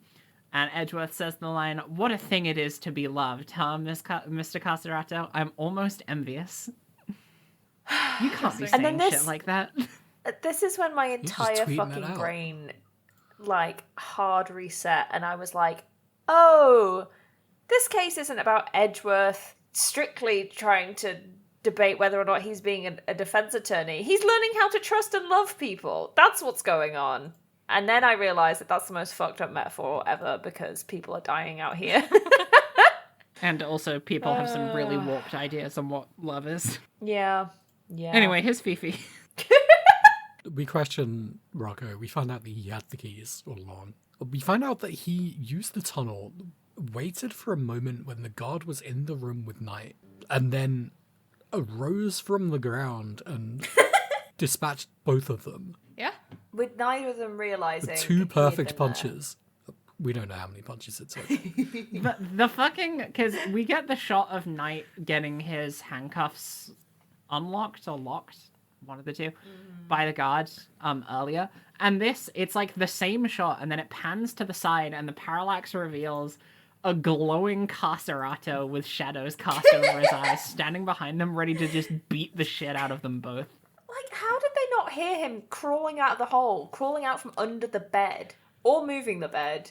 This is the thing which annoyed me. I was like, you can't just crawl can't out of just a do hole that without shit. anyone realizing. You can't just do that shit. What I think was happening, my interpretation of this sequence of events, is that he was already outside the hole and he was just like lying under the bed, waiting for this moment. Okay. Because he would have had to Like, be able to pop up, I see suppose. when the guard was in the cell. But, like, wouldn't Knight have heard him? Or maybe they were, like, it's not really mentioned, but, like, maybe Knight was like, sure, just help me get out later or something. There could have been a truce between them, I guess. Beat the shit out of Seems me. It's unlikely. okay, as long as you give me a hand later. I don't know. It's getting flimsy out here. It is. It's so flimsy. Yeah, we have some back and forth with Gaval and eventually come down to, well, Carcereto didn't kill the guy. I don't remember how we come to that, but sure, whatever. swears that he didn't kill him. And we find out that when he goes through the tunnel during the show, he didn't come across a body. So the body must have been dropped during the show down the well, is our claim. Because the same tunnel, the tunnel was originally there leading from that cell to the well, and Rocco dug from there through to Knight's cell in the detention center. Getting mucky. Yeah, lots going on here. This is around the point where I figure out who did it. Because I was shown the giveaway evidence earlier on, and it had just been percolating for this entire moment, and I honestly didn't care much about what was going on in the moment. So I had time to really dwell on it. I had my answer locked in as soon as I met Regina. And that I knew it was not going to be Regina. Yeah, you know what, that's fine. I think you were on this one earlier than me. I think I was on this one in the first half of this case. God damn. I'm trying to remember. Like, I'm pretty sure I made reference to the fact that I thought it could be Regina, but I don't think I held any credence to that because it's just, I know they're not going to be cool enough to go there. Also, the idea of Fifi Lagarde, prison warden, who treats her incarcerated prisoners like both family members and zoo exhibits, not being the villain is kind of wild to me. She's literally chill. Also, this game already has a family. reputation of just making serial killers seem like the coolest people on the planet. I guess that's true, yeah. Okay, so we've established it's Fifi, and the clue here is the bell. The second unique bell, because Fifi made a big show of saying that she got all the evidence from the police department to try and get Canis to admit to something. She's been interrogating him. And out in the yard, she talks about all of this, and also earlier on outside her office, she talks about this. And well, the bell is obviously going to be part of that evidence, so that's the giveaway. This is the star piece of evidence. Stop the clock. Finally, I figured it out. I've connected the dots. The clock You connected the has dots. stopped. And so I don't remember what's actually going on in this room. I think Gavel is like still trying to pin it on Simeon. It's getting so flimsy. Yeah, it is. She's basically saying, like, if the body wasn't there during the beginning of the stage show, then Simeon was the only person able to do it because he had 15 minutes during the show where he wasn't witnessed by anyone. So he could have somehow moved the body then. Right, and we're sort of at an impasse because neither of us have evidence for anything. We don't know what's going on. Well, Edgeworth doesn't know what's going on. We figured it out at this point. And Gavel doesn't have any evidence to back her statement up. She's also making a big song and dance about us having bullshit theories, by the way. Making me real mad. And then an alarm sounds. Dinner time. Don't worry about that. That's not an alarm. That's just the dinner bell. It's dinner time. It's dinner time. And then Fifi Lagarde says, Rocco, I think you should go back to your room. The one with the hole in it that leads you outside of the prison. We're going to put some masking tape and cardboard over there. Don't even worry about it. Okay, everyone else get out. Everyone go to sleep. She says something like, don't make me use my authority. And I just find that whole tension in this case of, like, this is a prison. You're the warden of a prison. That is an alarm. It's not the dinner bell. It's a dinner bell that it sounds like an alarm. It's like they really got these, like, this juxtaposition locked in, and it's so uncomfortable. It's so sinister. Awful. Clearly hindering the investigation. This is bringing back memories of, God, basically every case we've ever done, right? Yeah. Someone just Definitely being like, Alba. you can't stay here now. Yeah. And a little bit Ernest, Amano, and a little bit... Any a bunch case of other that has times. involved a murderer where the murderer is, like, the owner of some facility or property that we have to talk to them on. Right. Well, I guess we can't do to anything. We'll sleep. come back tomorrow. We'll go back tomorrow. Bright and early. Bright and early. What time is it we get there? It's like 9 a.m. We had to get there 10, early because 10 we needed... 12 a.m. Yeah, we needed to get there before That's not bright and early. Gavel and Winner got there.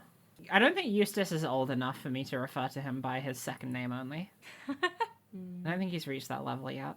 He's 17, right? Oh. He could literally be 11 years old. I don't He's know. so baby. He's the same age as Regina Berry, who's married. He's the same age as like Franziska in Isn't one of the Kay is games. 17, right? Yeah. He's 17 and it's his first day in the Ace Attorney universe. No wonder he's having a horrible time. was Or just what is this? The born. baby He's convention he's at the just animal born. prison? He's just born because he's been literally sheltered all of his life. Oh, yeah. Aw. And his mother/judge, 26-year-old, is here. I'm sure that's a normal relationship to have. Which is I'm ancient. so angry that she is 26 years It's so old. fucked. It's so stupid. Alright, we're here, we're in the yard. It's time for another returning character. Everyone's favorite. It's a mobile telephone device called Little Thief, or Oh. Mr. Thief. Mr. Thief. Mr. Thief. Jay, you had a note about this, which brought me so much joy. The one thing I know about Little Thief is that in Japanese it's Thief-kun, which is like kun being the honorific for like someone who is younger than you, so it's like a little bit cute. Thief-kun. And so I immediately, upon seeing Mr. Thief, realized that Edgeworth in Japanese must be calling it Thief-san, the honorific for somebody who's older than you or in a higher position than you, and I thought it was very cute. Being That just is so really polite to good. my weird girl's phone. Yeah, because it just reads as weird here, but this makes so much sense. Professor Thief. I think they can kind of justify it in that there was the Mr. and Mrs. Monkey thing in case 1-3, which is such a callback, which only God. those of us with ruined brains may remember. I'm holding your And it's hand. just like Edgeworth has trouble with names. That we do know. Thank you, Jay. I needed that. You're doing great. Does Little Thief have a new animation here, or is it the same one? It's the same new. one, I think. Okay, where the screens come out in a circle and like Yeah, spin around. he does that shit. It's cool. I'm realizing now it's like Kamen Rider-esque. It's very like power-up sequence, magical girl transformation almost. Except instead of her outfit changing, she just turns everyone else green. Yeah, we go back to the scene yesterday. Eddie is very surprised by this development and is like, this technology is very sketchy, but I'm gonna be cool about it. I'm not gonna tell anyone. They've only just invented digital cameras. No wonder he's so stressed out. Yeah. Yeah. To be fair, then Edgeworth is like, yeah, but sometimes you actually do need to like see the crime scene how it was, and like it is kind of sketchy, but it's useful. And I was like, okay, so Edgeworth has come around on the idea of the anti-characters, the thing. Sometimes I you do need don't know, exact like 3D out of detail context, plans. like it just like isn't like it's just a tool, right? I guess it does have that context, and I guess if you hold up on thievery being bad, then maybe.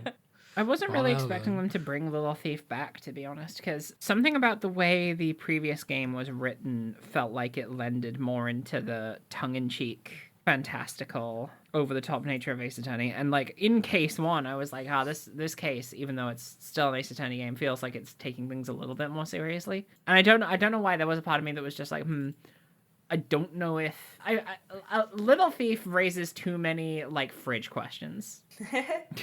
Like it's the kind of thing I shouldn't be like lending much thought into, but it sort of occupies the same headspace to me as Ghosts in the original trilogy. Just like the fact that ghosts exist is such a it's such a thing, and also the fact that a fucking 17-year-old girl has technology to 3-dimensionally replicate an entire scene from inputting tiny little bits of data. That's the same as Ghosts to me. Well, yeah, I mean, the spectral world and the digital world have a lot of similarities. Yeah, Agumon taught me that. Yeah. So true. Is there a ghost Digimon? Yeah, There's gotta be loads. his name is Bakemon. Oh. Does that mean ghost? I don't know, Hera. Okay. Does that mean good? I'll look it up for you. Wait, slight tangent. One sec. This is important. Oh, it's from the Japanese term obake, which is a type of yokai, which I'm assuming is a ghost. The important thing I want to mention about... Oh, I've seen this guy. Yeah, the important thing I want to mention about Bakemon is... let me get you an image of Bakemon, one sec. So, Bakemon looks like this. What I've sent everyone is just a picture of a sheet ghost, but it's got, like, teeth. Those are some teeth. Scary. Bakemon is a champion-level Digimon.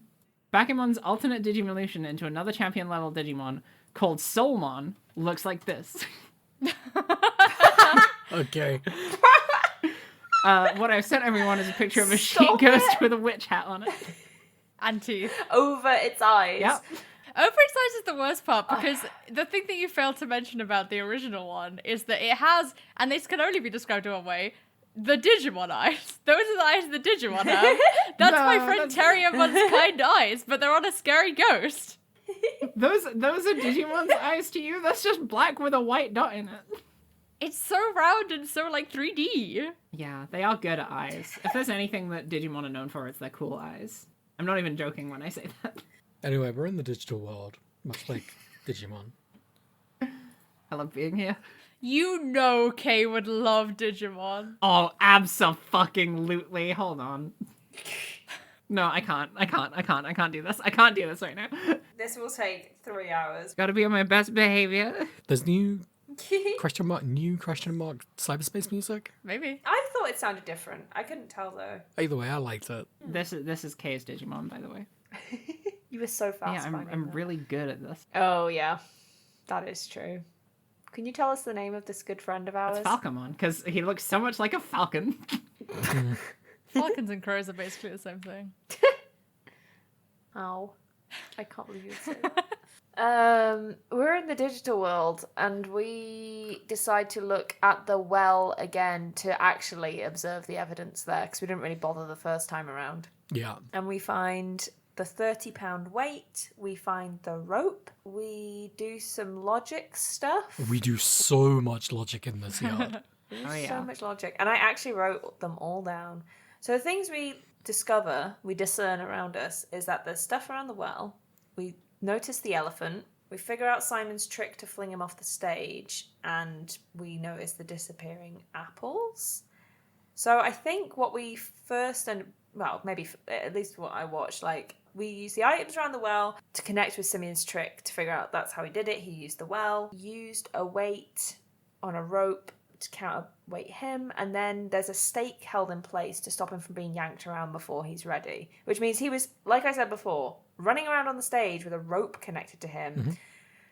The second rope on the ground. A second rope on the ground. So wild. And we logic that the pulling force needed and the 30-pound weight was not enough. So there would have been more weights somewhere. We also look at the missing apples and look at the elephant and realise that the elephant must have eaten the apples because the cart had been moved right before the show next to the elephant's enclosure. And then last but not least, we decide to use the metal detector to find the missing weights. Also, Regina's here. Regina's talking about Ali. Says Ali not been feeling herself lately. Really sad. Oh yeah, that's true. Oh, not the alligator. This alligator might pet of all. have something going on with it. These sickies. Ate too many apples. I did think it was Anyway, that. time to use a metal detector. I did at first think that when the cart got moved, someone used the cart for something and they had to dump all the apples, so they just dumped them in the pond and the alligator ate all the apples and got sickies. Ate all of the apples. Welcome to a new mini game. Welcome to a new the mechanics section. We're back. We're back. Good to be here. This is a mini game where you play as Detective Gumshoe. First time ever. First time ever. An Ace Attorney first. Because Miles Edgeworth would not lower himself to using a metal detector. Such an idiot. In this mini game, you have to walk around the yard and you get a little meter on the top left that goes fucking crazy when you get near metal. And you go near something and you examine it. And there's probably a bunch of stuff around here, but I went to the pond straight away because I didn't realize that was it. Oh. But there's weights around the pond.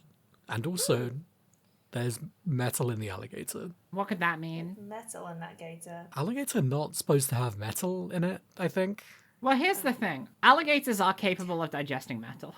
Oh, fuck. Yeah. Oh, But maybe it takes a few days. Probably, yeah. Probably doesn't happen overnight. probably don't feel very good either. Alligators have, I think, one of the most powerful digestive acids in the animal kingdom and are capable of digesting iron. That's Yeah. unbelievable. They're not supposed to eat Why that. do they have that? It's like the like chewing gum myth. What's It takes Wait, it takes it doesn't stay in your system for 7 years? it doesn't. No, That's a lie. Yeah, that is bullshit. Oh, thank God, I can start eating chewing gum as part of my diet now. But maybe iron stay in alligator for 7 years. I don't know. Let me look up if the iron thing is also some kind of myth. Yeah, we got to fact check this before people start feeding their pet alligators tin cans and knives. Well, I'm going to talk about Simeon's rope trick some more because Kay runs off to Okay. confirm what's going on. Because Regina literally doesn't know. She does not care. She didn't do any work here. She didn't set up the stage. She had Simeon do everything. So she doesn't know anything about this trick. Kay runs off to talk to Simeon. Simeon says, yep, you got it. You figured it out. My special trick. And we get... I don't remember if we get a diagram here, but...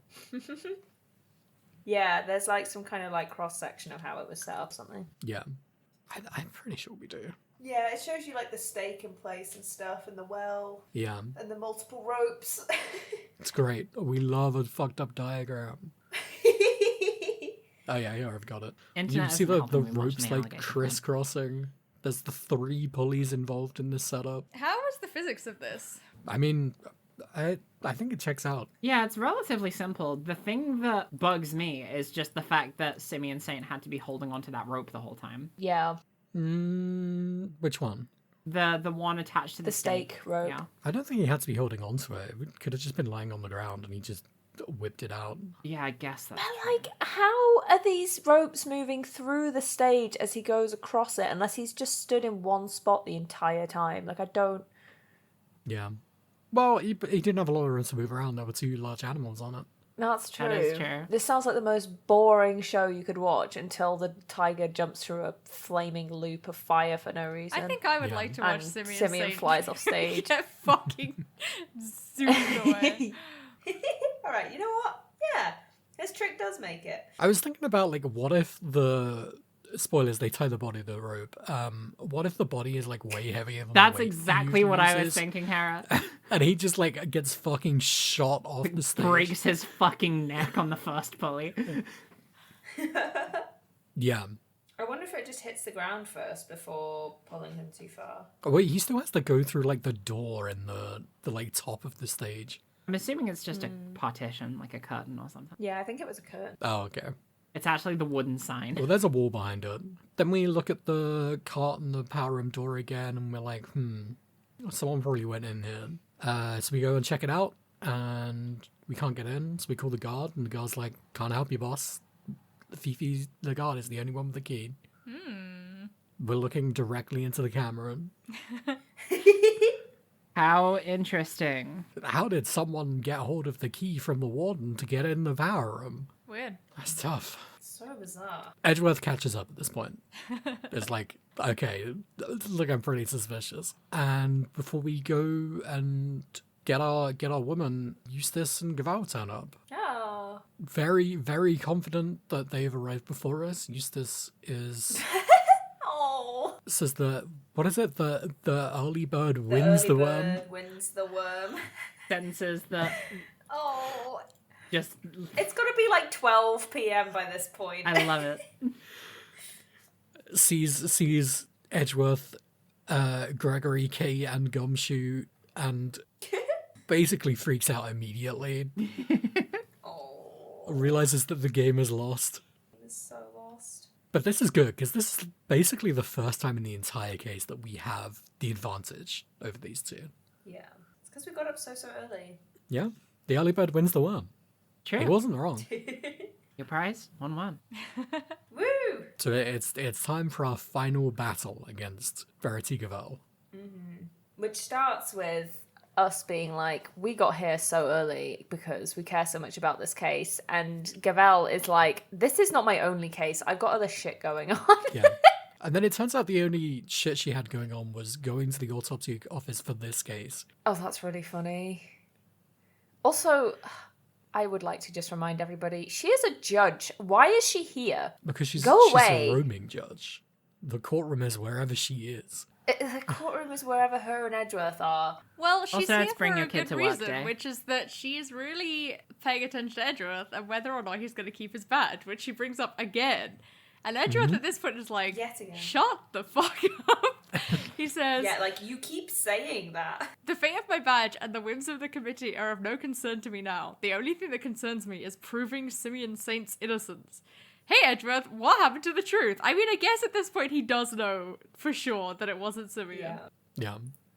But He also says, I only Still. think of what's right and what's just and act as I see fit in each situation I am confronted with. Interesting. Interesting. Also, he's probably relatively confident he can pass the bar if the prosecution thing doesn't work out in this moment.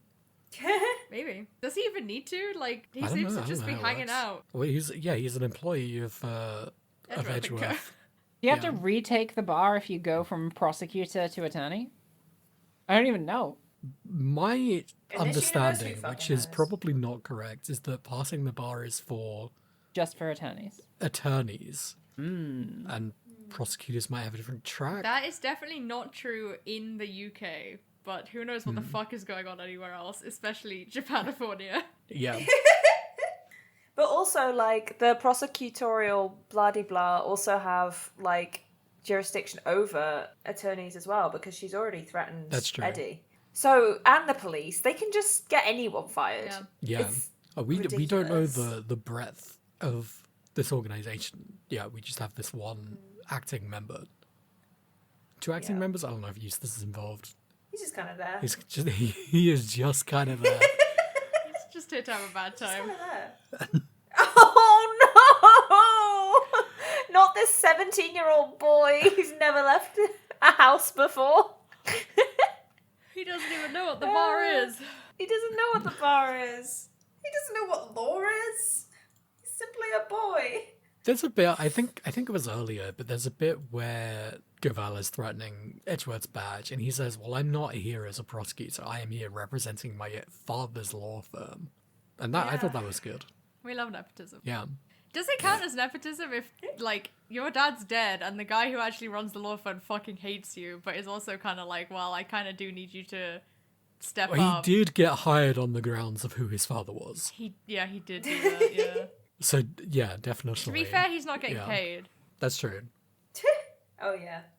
But then still, experience counts, so... This is an internship. Not actually for getting paid, but it counts for career progression. Yeah. Yeah. He's got ins, you know. Gaval's argument here is that Simeon was the only one allowed to wander the prison. First of all, we know that's not true because Regina, she does say that Regina is also somewhat suspicious, and they have a little showdown here if you press on this, which is weird. It's, you know what, it's cool, but it's weirdly, like, gendered. I don't know if anyone else saw this. I don't think I did. I feel like I was beelining through a lot of the dialogue here. Gavel is like, oh, well, Regina's clearly suspicious. Or not clearly suspicious, but, like, marginally suspicious. And Regina's like, oh, you wouldn't suspect me, would you? And then there's, like, a sort of, like, silent showdown where they're like, oh, they're both smiling, but the smile doesn't reach either of their eyes. Oh god. That's wild. Anyway, we know that there was no power to the prison, so, like, anyone could have gone anywhere. It doesn't matter. Yeah. And then we accuse Fifi, pretty much. Yeah. Yeah, because we're literally saying the sentence of, like, we think the killer is, and she walks on stage. It's Yeah. so funny. And it's time for the boss battle of this case. Yeah. Her initial argument is, I never went into the prison. I was cooped up in my office until just before the show. So we need to be able to show that she didn't go through the prison and didn't need to go through the prison Yeah. in order to move the body. And we say, well, she probably went through the garden to the yard because that's what her office, like, backs onto. And then Edgeworth does the whole doesn't objection and doesn't know what to say. At which point he realizes that someone else must have turned the power off so she could go through the electric fence. Yeah. I thought maybe her scarf was just really good at operating machinery. And she sent them. But no, there was another character that I forgot. Her best System friend. is so and corrupt that it's even yeah. corrupted Frank saw it. How could that be? He it's was so uncorruptible. sad. Do you think that she stayed his execution because she knew how manipulatable he was? That is maybe Oh, the God. easiest explanation that we have for the inconsistencies, so... Jeez. Yeah. Grim. That's the most fucked up thing ever. Which means, in that case, that she's been like, what's about to be revealed, that she's been smuggling stuff for Canis for like 2 years?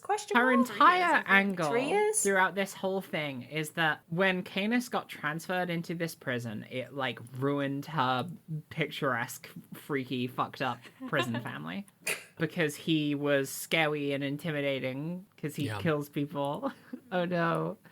And her entire angle is that she wanted to do whatever she could to get Canis transferred to a different facility because she just didn't want to deal with him. He makes a threat to her. He says that Helmet isn't the only dog I have, implying that he has human dogs outside the prison who will infiltrate and murder her if she fucks up. My human dog. Human dogs. So the way it's described is he threatens her, and he threatens her, in quotation marks, family. And I swear in the fan translation, sorry, not the original translation, in the fan translation. Original to us. Original to us, that's not in quotation marks, and he is genuinely threatening her family. I might be misremembering that, but on this read through, I was like, is he threatening other prisoners and that he's going to kill those other prisoners? Because that's really different, and it is about him threatening her like perfect, well, like you said, Hera, threatening her perfect kind of prison setup. Then I just went on this whole like thing about how there's parallels in this case between Lagarde and her idea of what is right and her idea of like justice, and the most like, I don't know, pristine way of doing that, I guess, and that being under threat, and Edgeworth having his own pristine idea of like justice and truth and whatever, and that being under threat by Gavel. And I was like, I'm so deep in this fucking hole, like someone save me. But it, just to kind of rewind a little bit, I do think the idea of him just threatening the other inmates is again just this really particular way of this being the stakes. Maybe the animals instead. Yeah, it could be the animals. I still really read this as family literal because he's talking about people outside the prison. So, like, if they're inside the prison, they're safe. Yeah. Yeah. It kind of falls flat because we don't really get indication that she has a family. Exterior family. Yeah. And her whole thing is that she cares about the prisoners as if they were her only family. Yeah, totally. So in some ways that makes it more like the stakes are higher for us, like kind of interacting with it, but then it seems like a much more bizarre reasoning. And then if it is actually her family, it's like, oh, okay, yeah, sure. Yeah. I don't know. I think it might be the prison though, because she gets, what we will find out is about, you know, why she kills Knight is because she thinks he's one of the lackeys coming in, right? And about to like perhaps kill either her or other people. She saw the correspondence chess and assumed it meant that they knew each other. Yeah, and is he so really just died paranoid. because he liked chess too much. Fucked up. She was so paranoid about Canis coming for her that she preemptively kills Knight in this moment. Violently. Violently? She Very stabbed him violently. many times. In the neck. With a knife. Right, yeah, with a real knife that we don't know, we can't find it. Well, we don't need to find it. We do need to find it. It's in here. Never mind the fact that the power was out to the prison for 3 hours this morning. Yeah, don't worry Not about this that. morning, or on the morning of the murder. Don't Why worry would about you that. get And rid of anyone it could when have you left could or just entered in that entrust time. it to your friendly alligator? Your family member. Your family member. Oh, Oh, your it was best friend. Canis was threatening the alligator the whole time. Oh, that's Oh, her. you know what, that's that her is fucked up. sister. That's her. I'd like to see Eldest Helmet daughter. fight Ali, to be honest. I mean, I wouldn't, but We go through the whole song and dance here of, I don't know what to do, I'm running out of time, Gaval's gonna kill us and take away all of our badges. she's gonna bonk us on the head with her gavel. And a huge gavel. And I'm screaming about this alligator. I know what's going on. We gotta look at this alligator. We do a big emotional spiel. Earlier on, there's a point where we sort of run out of things to stall, and Eddie steps in, does some work. He's like, you know what? I should do my job for a change. Yeah. And he's like, you know what, Edgeworth? I did that because the defense never rests. Always remember this. A wink. Wink. That's from the Gretchworth playbook. And he wrote every rule that attorneys know. Your dad used to never rest, but now he rests forever. Yeah. Oh no. Oh no. Anyway, the knife's in the alligator. We knew this. This is Cadus's knife. I don't really know why she threw... Well, I don't know. I guess he could have smuggled a knife in instead of a chisel. But I think the point was that the knife, like, presumably it's the only knife like that exists in the whole wide world. And why would Knight have it? yeah. Knight would have it because he's the Like, killer. it extrinsically links it to her. But then she puts the bell on the chisel anyway. But then hang on, she wants to pin it on Canis, but the knife he definitely wouldn't have, whereas he already Right. has chisels in his cell, so that kind of is fine, I guess. And her mistake the is bell that could she be from the doesn't- dog. That she Question doesn't mark? know that the bell is unique. Yeah, Yeah. I think so. How did she not know? She had all that evidence. She had all been the obsessed evidence. She's bad at her job, I think. Yeah, I think She's that's really what it bad comes at down her to. job. Workplace incompetence. It's a killer. It's the greatest killer, really, isn't it? And then Regina's the one who gets the knife out because she's a genius animal tamer who can control any animal except one monkey. She literally goes over to the alligator and asks politely for it to remove the knife that's in its stomach. Yeah. So unbelievable. They're like, we should get a vet, and she's like, don't worry, I've got I'll just this. have so niceys. All my life, I've been waiting for this moment. And then we get Fifi's breakdown. There's animal. It's incredible. There's animal. Her whole coat is animals. Her family, gone. And then those animals is free. No. No! I really like the sprite that she has where she's like looking scary and like, Yeah. like, shouting, and the like ferret is like spinning around her neck like a propeller. Yeah. It does not reflect her emotions at all ever. It is having the time of its fucking life always. All of her coat runs away. And she's just wearing like a Her striky coat runs away. top Okay, run underneath. away. She is wearing a prisoner's uniform. Make Yeah. you think. Make you think. Makes you Who think. who is the real prisoner? Okay, so we alluded to this It was earlier, the but prisoners. this case is interesting, right? Because it's kind of like, look at how fucked this prison is, and this character who you think is fucked from the start for having such a fucked up prison that they run is also the murderer. But then it slightly lets her off by being like, because she was being threatened by a serial killer. Yeah.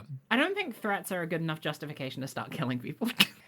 Or what if No, you're and really scared? I What if think, you're like, really scared? there's something about how she doesn't feel that the justice system is enough to protect her from quote unquote criminals who she is also trying to reform and keeps describing as angels. It's like, I guess it's like, not only is she being threatened by this man, but she's also being like ideologically challenged by him as like, you can't just throw an animal at Yeah. him and he will be nice. Like, on the grounds of it being ideologically challenging to her, Devon, is like the idea that she doesn't even see this place as a prison. yeah, totally. If you're not even capable of seeing the facility that you oversee as a prison that is, you know, designed to retain people who have done criminal deeds, then of course you're gonna fucking think that the fucking serial killer that is threatening you is gonna be able to do that because your prison is completely dog shit. Yeah, totally. And then I think about, you know, Edgeworth in parallel with that. None of this ends up actually being about the system is fucked. It's just one person and they're like, I don't know. Their own personal system is fucked. This one prison in particular is fucked. Like, Edgeworth has personal beef with the system and Lagarde has personal beef with the system and like blah blah, but it's never like she was championing like I don't know. It's weird.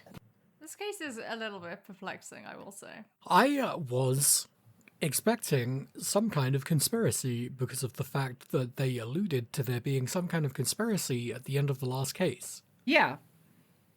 And I forgot that that this is not going to matter until like case 4 or whatever, as it is the case in every other Ace Attorney game. So I was kind of surprised that it worked out this way. But I guess the purpose of this case is more to introduce the shadowy organization of legal and political professionals who oversee all of justice, perhaps zealously so. Speaking of, we do have a further conversation with Gavel in the entrance of the detention center. Does anyone have this to hand? I've only got one quote, which is, "The truth is not always as important as it might seem, Mr. Edgeworth, in the eyes of society and the law." And she says, "The law is not to be toyed with for our own personal gains." The full conversation after that first part, in the eyes of both society and the law, Kay says, "How can you even say that? Gavel, you do not have to believe me. However, as a prosecutor, Mr. Edgeworth is obliged to accept that this is the reality of the world he operates in." And then Edgeworth says being a prosecutor is about more than proving people guilty. Is it? He's not right about that. I don't know. Like, He's wrong. It's kind of their whole deal. he is working very hard to not believe that. But I think every piece of evidence we've seen proves Gavel right. And Edgeworth is frankly not accepting that this is the reality of the world he operates in. He's throwing his toys Interesting. at the pram. Edgeworth's inner thoughts say, Judge Gavel is right. There must be only one set of laws for everyone. But if following the law means sacrificing the truth, can I really do that in good conscience? You've Much done to it for think about. years, baby. Edgeworth's about to get involved in some direct action. Do we mention the thing that Eustace says, like, right before Fifi's breakdown? Because I forgot to mention it, and it really made me laugh. Please. I think the conversation that's happening at the time is, like, in order to pin the crime on Fifi, they require, like, a little bit of cooperation from Eustace and Gavel, but they're reticent to do that because they're like, oh, well, she's the prison warden, and it's kind of her whole... It's her game. She's running the show, and we're kind of supposed to be supporting her side of the story because she's, you know, part of the system that we're involved in. And then Edgeworth says to Eustace, "You have to find the truth. You're a prosecutor, aren't you?" And Eustace just says, "Well, yeah, but you know." She makes him look bad. But my mom is here and she doesn't want me to do that. Yeah. It's just I'm 17 years old, by I just the way. love the idea that every other like person in these roles is so fucking driven and has like all of these written morals that they follow to, like a dedicated creed that their entire livelihood is built on, and Eustace is just like, well, like, I'm gonna get in trouble if I do that, so I'm not gonna do it. In the corridor, by the way, everyone is acting like Eustace has done a really great job. He solved the case all by himself. And he's just like, what? Did He's I? about to say his famous Okay, quote. then. Which is? Ro, tell us his famous quote. When the going gets rough and a hero needs to arrive on the scene, there's only one sound that can be made to announce the arrival of the greatest prosecutor that the world has ever seen. A distant bell tolls, and from the horizons beyond, you see a silhouette of a figure soaring into view, and the cry, like the sound of a rushing wind, hits your ears, and Eustace Winner yells, "It's winning time!" It's winning time.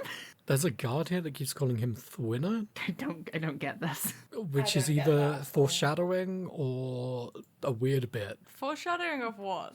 His name is actually Thwinner, and he's calling himself Winner. It's like a... I think if that were So the that he case, could then be he called would Winner. then Eustace would be more like, don't call me that. But he's just kind of radiating in the glow of admiration. Right. Aww. He's 17. He's 17. Do you think he gets home after this and, like... Do you think this is enough to placate him? Or... Yeah, he's gonna be like, oh, I did such a good job winning today. Or if he's going to be like, I don't know what just happened, and I need to really think about this. Neither. Maybe his brain is going to do both of those things, one much louder than the Yeah. other. Okay. Winning time.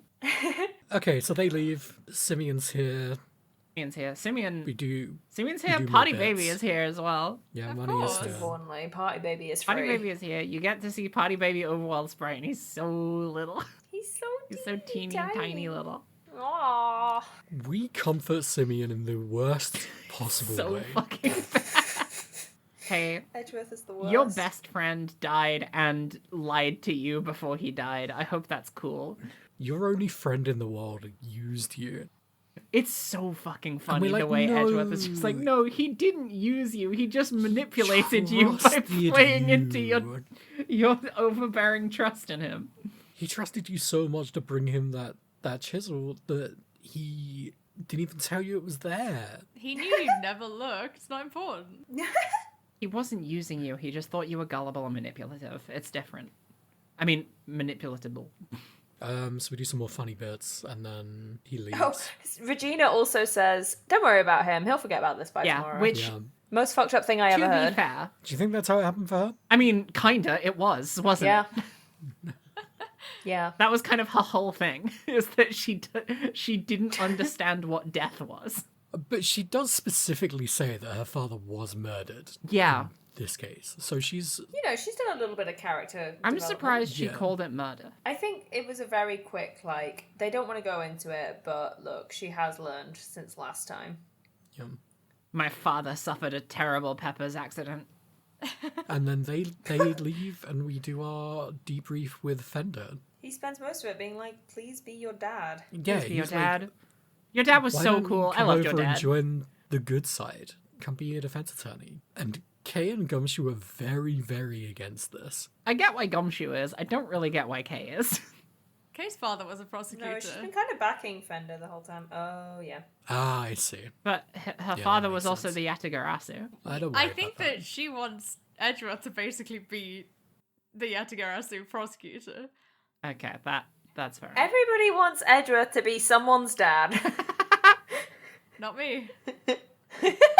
Well, if she wants a young and cute prosecutor, there's one out there. So, So true. she needs Edgeworth to switch sides so that he can be the defense attorney. How hard so do you true. think it would be for Kay to deal with Eustace as one leg of the Yatagarasu? I just assumed Oh, that I Hera was was talking talking about about Francisca. Francisca. Yeah. Oh, I thought you meant Eustace as well. I was like, that's so funny. That would be so They're both fucked up. 17. It's perfect. She would kill him. And there's a point here where Fender is like, I'm serious about this. And we see a sprite for him where he's not smiling or goofing. I don't know if we've seen this sprite before in this case. Yeah. He's used that sprite a lot. The one where he's Yeah. serious? Yeah, He's it's just his Yeah. neutral, not smiling sprite. He's used it plenty. Those two words do not go together, neutral and not smiling. Okay, That's- for him that's- specifically, yeah, that's a his neutral contradiction. is smiling. But he does have a serious. He used it at the very beginning when he was talking about how, you're is it just like a Von bookend? Karma. Yeah. I see. Okay. I just don't think he used it much in this half until we got to this point. So yeah, he's serious. And he says he's always serious. I've don't never know not about been that. serious. Would you like to eat some delicious chocolate or candy? Yeah. Also, I am actually a pirate. Also, I that's why. am a pirate. This is my plunder that I got from candy ships out on the high seas. And then Fender leaves, and Edgeworth thinks to himself, follow in my father's footsteps? Could I really do such a thing? How could you do this? And then they pull out the baby Edgeworth picture of him Oh, in class, a I'm gonna class be trial. just like my dad. with his bow tie on. And then we get a sprite of Gregory Edgeworth in a big, like, detective-style coat and a detective-style hat. He looks a lot like a detective. It's even sepia-toned. Yeah. Because he's old. He's from old times. I mean, he's from the 1930s. From the 1930s. And Edgeworth cool. thinks, an attorney like my father. Me? Who? Me? Me? Who? Me? Little And old me? that's Oops. it. That's the end of the What? case. Interesting. I lost my fucking mind. He's really chewing on this one. Me? My age? What? What? So we've got this real conflict Yeah. in it, brewing in Edgeworth. Tara, What's up? where do you think the next case is going to be taking us? I think I know too much on this one. Really? I don't know anything about anything that happens in this game. Well, first of all, we know that it's called, you and I both know it's called Turnabout Legacy. Yes. I think it's going to be a flashback.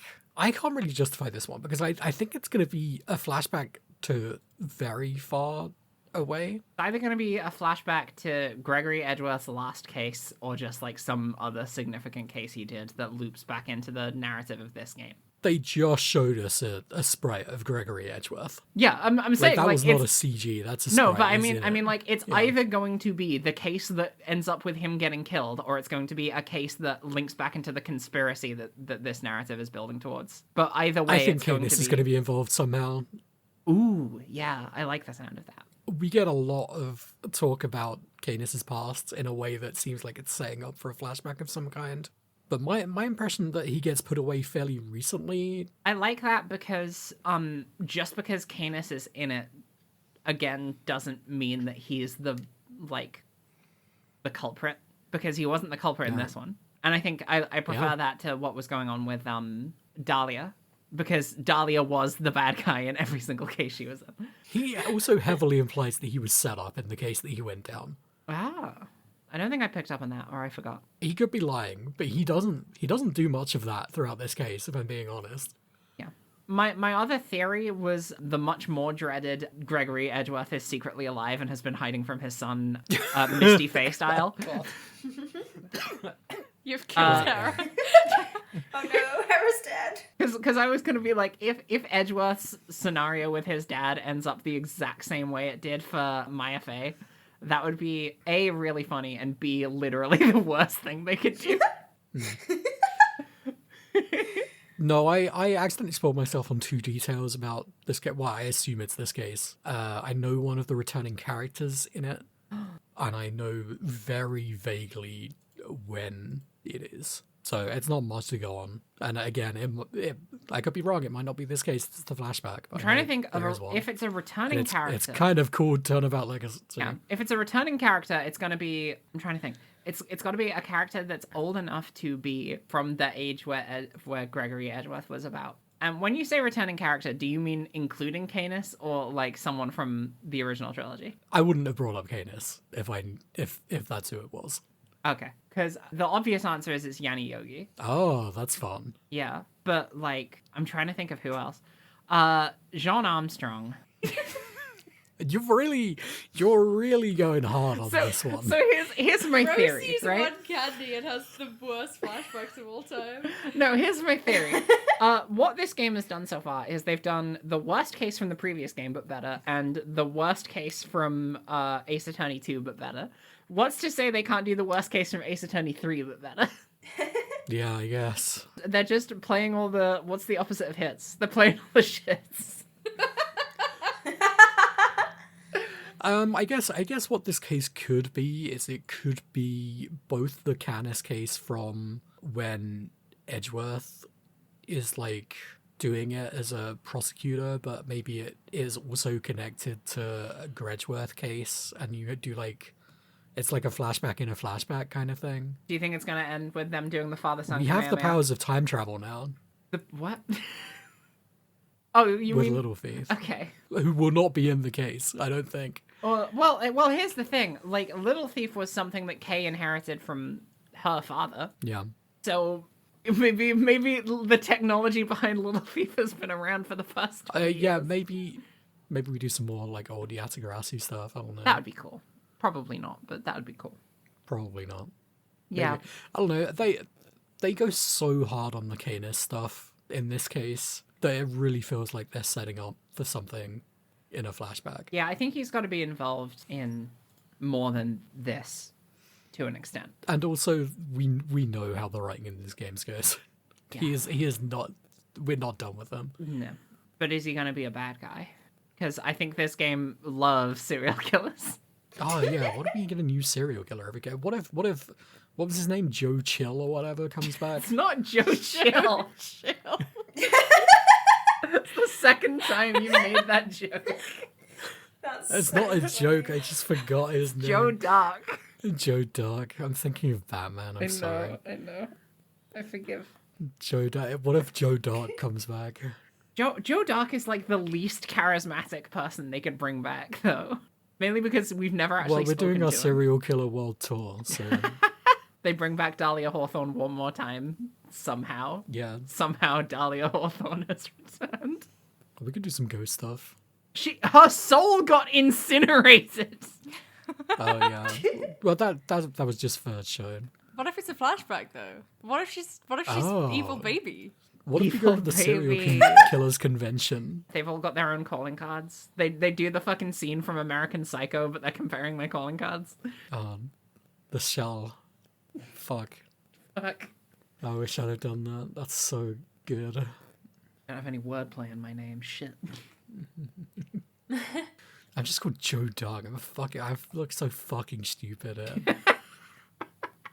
I'm gonna drive home and try not to hit any pedestrians.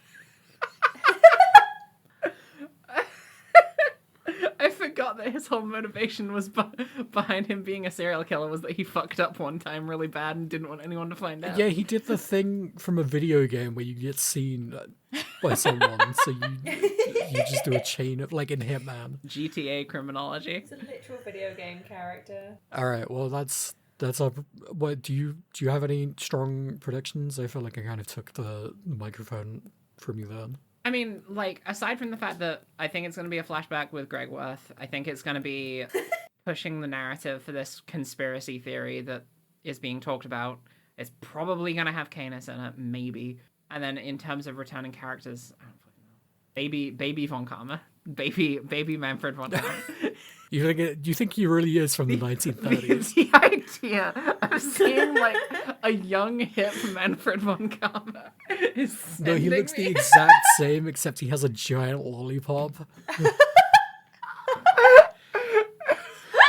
Awful. And he's 3 foot tall.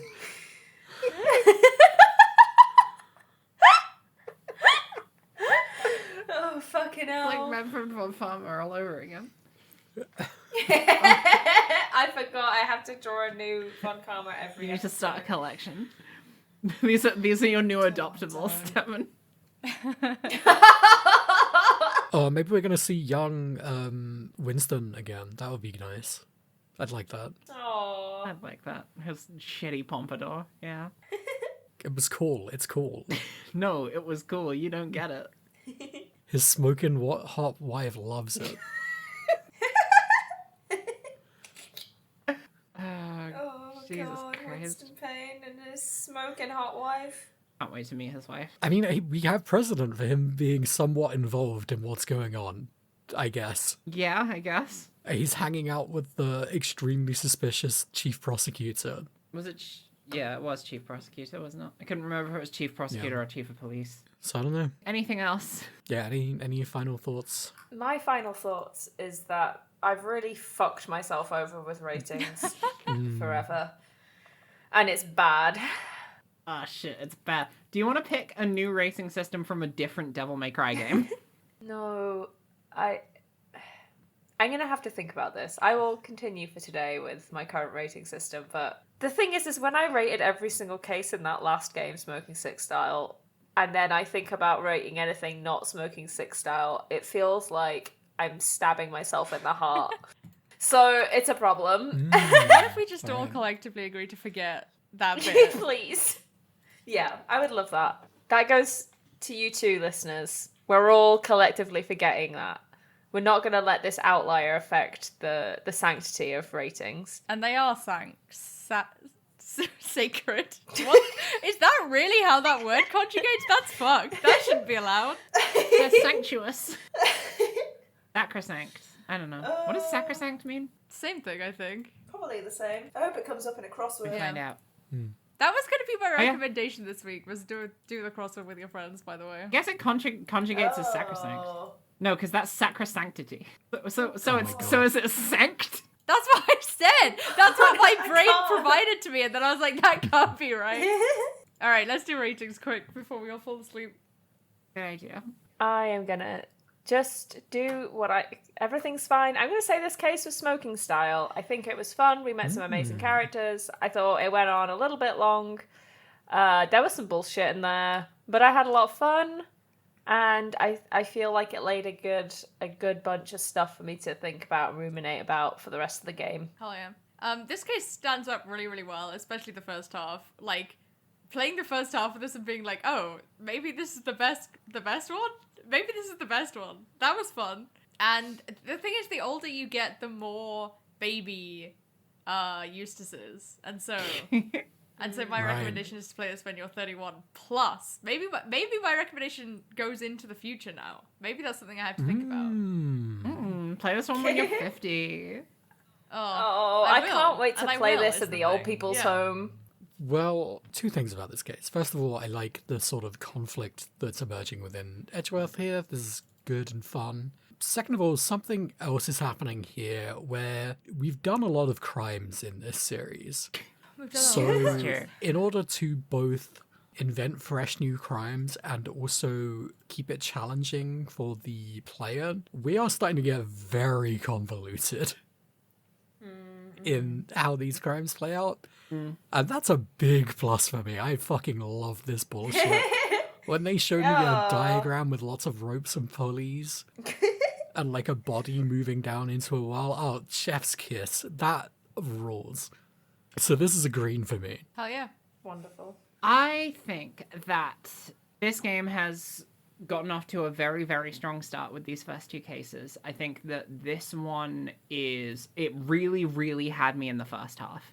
But I did also feel like it was starting to like run out of steam by the end. Not in a way that majorly detracted from the overall experience. I think it was pretty dang fun throughout. Where Hera is gleefully enthused by the unnecessary complication of the series of events going on, I'm in the same boat when it comes to things like doodads, gizmos, and diagrams. But when it comes to like the arrangement of pieces on a board, like understanding where every individual person was and what sequence of events they were doing at a certain time of day, like that kind of stuff just like pours out of my brain like sand, especially considering a lot of that information ended up like not actually being that important to understand the investigation. There was a lot of like misdirection and some stuff that kind of felt like fluff. Like I think you could probably cut Rocco out of this investigation entirely, and I think it would just end up a lot tighter. You hate Teddy? I don't hate Teddy. I just don't feel like he's necessary, Teddy? you know? But like, I had a really Kill fun... Teddy? I would kill that bear with my... I can't Yeah? say it. With your... With my naked normal hands. hands. But yeah, it was a really good case. I think the only thing I wanted more out of it is just more leading into the overarching story of the whole game. I mean, really, really good character stuff. Wait, jumping back on what you just said, I would cut Frank over Rocco any day of the fucking week. Oh yeah, fair enough. But I feel like Frank didn't take as much time to get through. Yeah, that's true. I think that's why I picked Rocco, because there's more fat to trim out with that one. So yeah, I think I'm going to rate this a gamma. Oh, is that this? I forgot your current system. Greek? Nope. No, because it was cosmic first. I have been thinking about this. Oh, we're doing types of radiation, I see. Is cosmic? No, that can't be right. They can both precede You know about radiation, cosmic but rays. gamma is a specific thing. I'm so fucking tired. And cosmic is just a place where it is. I think cosmic radiation is gamma radiation. Well, we don't... Well, I guess if we're really gonna get into Go scientific, yeah. the guts of this new rating system, I guess I will tell that's you, probably true. it's not radiation. Is it some kind of combo score on some other kind of video game? I think it's I'm she's out of ideas. fucking with us. I only know one way not- to I think road. I'm not- being fucked with. You're not being fucked with. It's just not radiation. Well, we I are didn't say being it was fucked radiation. with. Harris said Just it was maybe... radiation. I'm allowed to play with my toys, Hera. It's not fucking with my friends if I play Yeah, with my no, I'm not. Look. I'm not saying I'm not here for this. Look, we're gonna get a third data point either in 2 weeks or in 4 weeks when I decide whether I'm splitting this case or not, and then we will discuss this again. Yeah. This is my overarching narrative. Can you It's solve true. my stupid fucking puzzle? I'm intrigued. I will solve Oh your my stupid God. fucking puzzle. Oh god, Puzzle Queen will not be stopped. All right, well, that's it. No closing thoughts. No closing thoughts. Head empty. I'm having fun. Yay! I'm also- I love it when I my am friends also are- having fun. Yay! Yay! This one's fun. And we've got to treasure this in case we stop having fun. Apollo Justice is right around the corner. Oh god. I didn't want to say it. Wah. All right, well, that's it. Yay! I'm so tired. Time to go out on our classic catchphrase. I'm saying this like we haven't got one. We literally have one. Do you know something fucked We up have that got happened one. to me the other day? Is that Please. I had to check something in the episode 2 transcript, and Hera said drive safe on episode 2. It was Yeah, because so I early keep slipping established. into this bad stand-up comedian bit, and they always it's like that. Oh, tip your waitress, drive safe, Yeah, and I don't know why I keep doing it. because it's great, because it works. Yeah. It's really fun. It's classic. All right, everyone. Tip your prison guards. No, don't do that. Don't do that. Drive safe. Drive safe. Drive safe. Oh, Hecate said it too!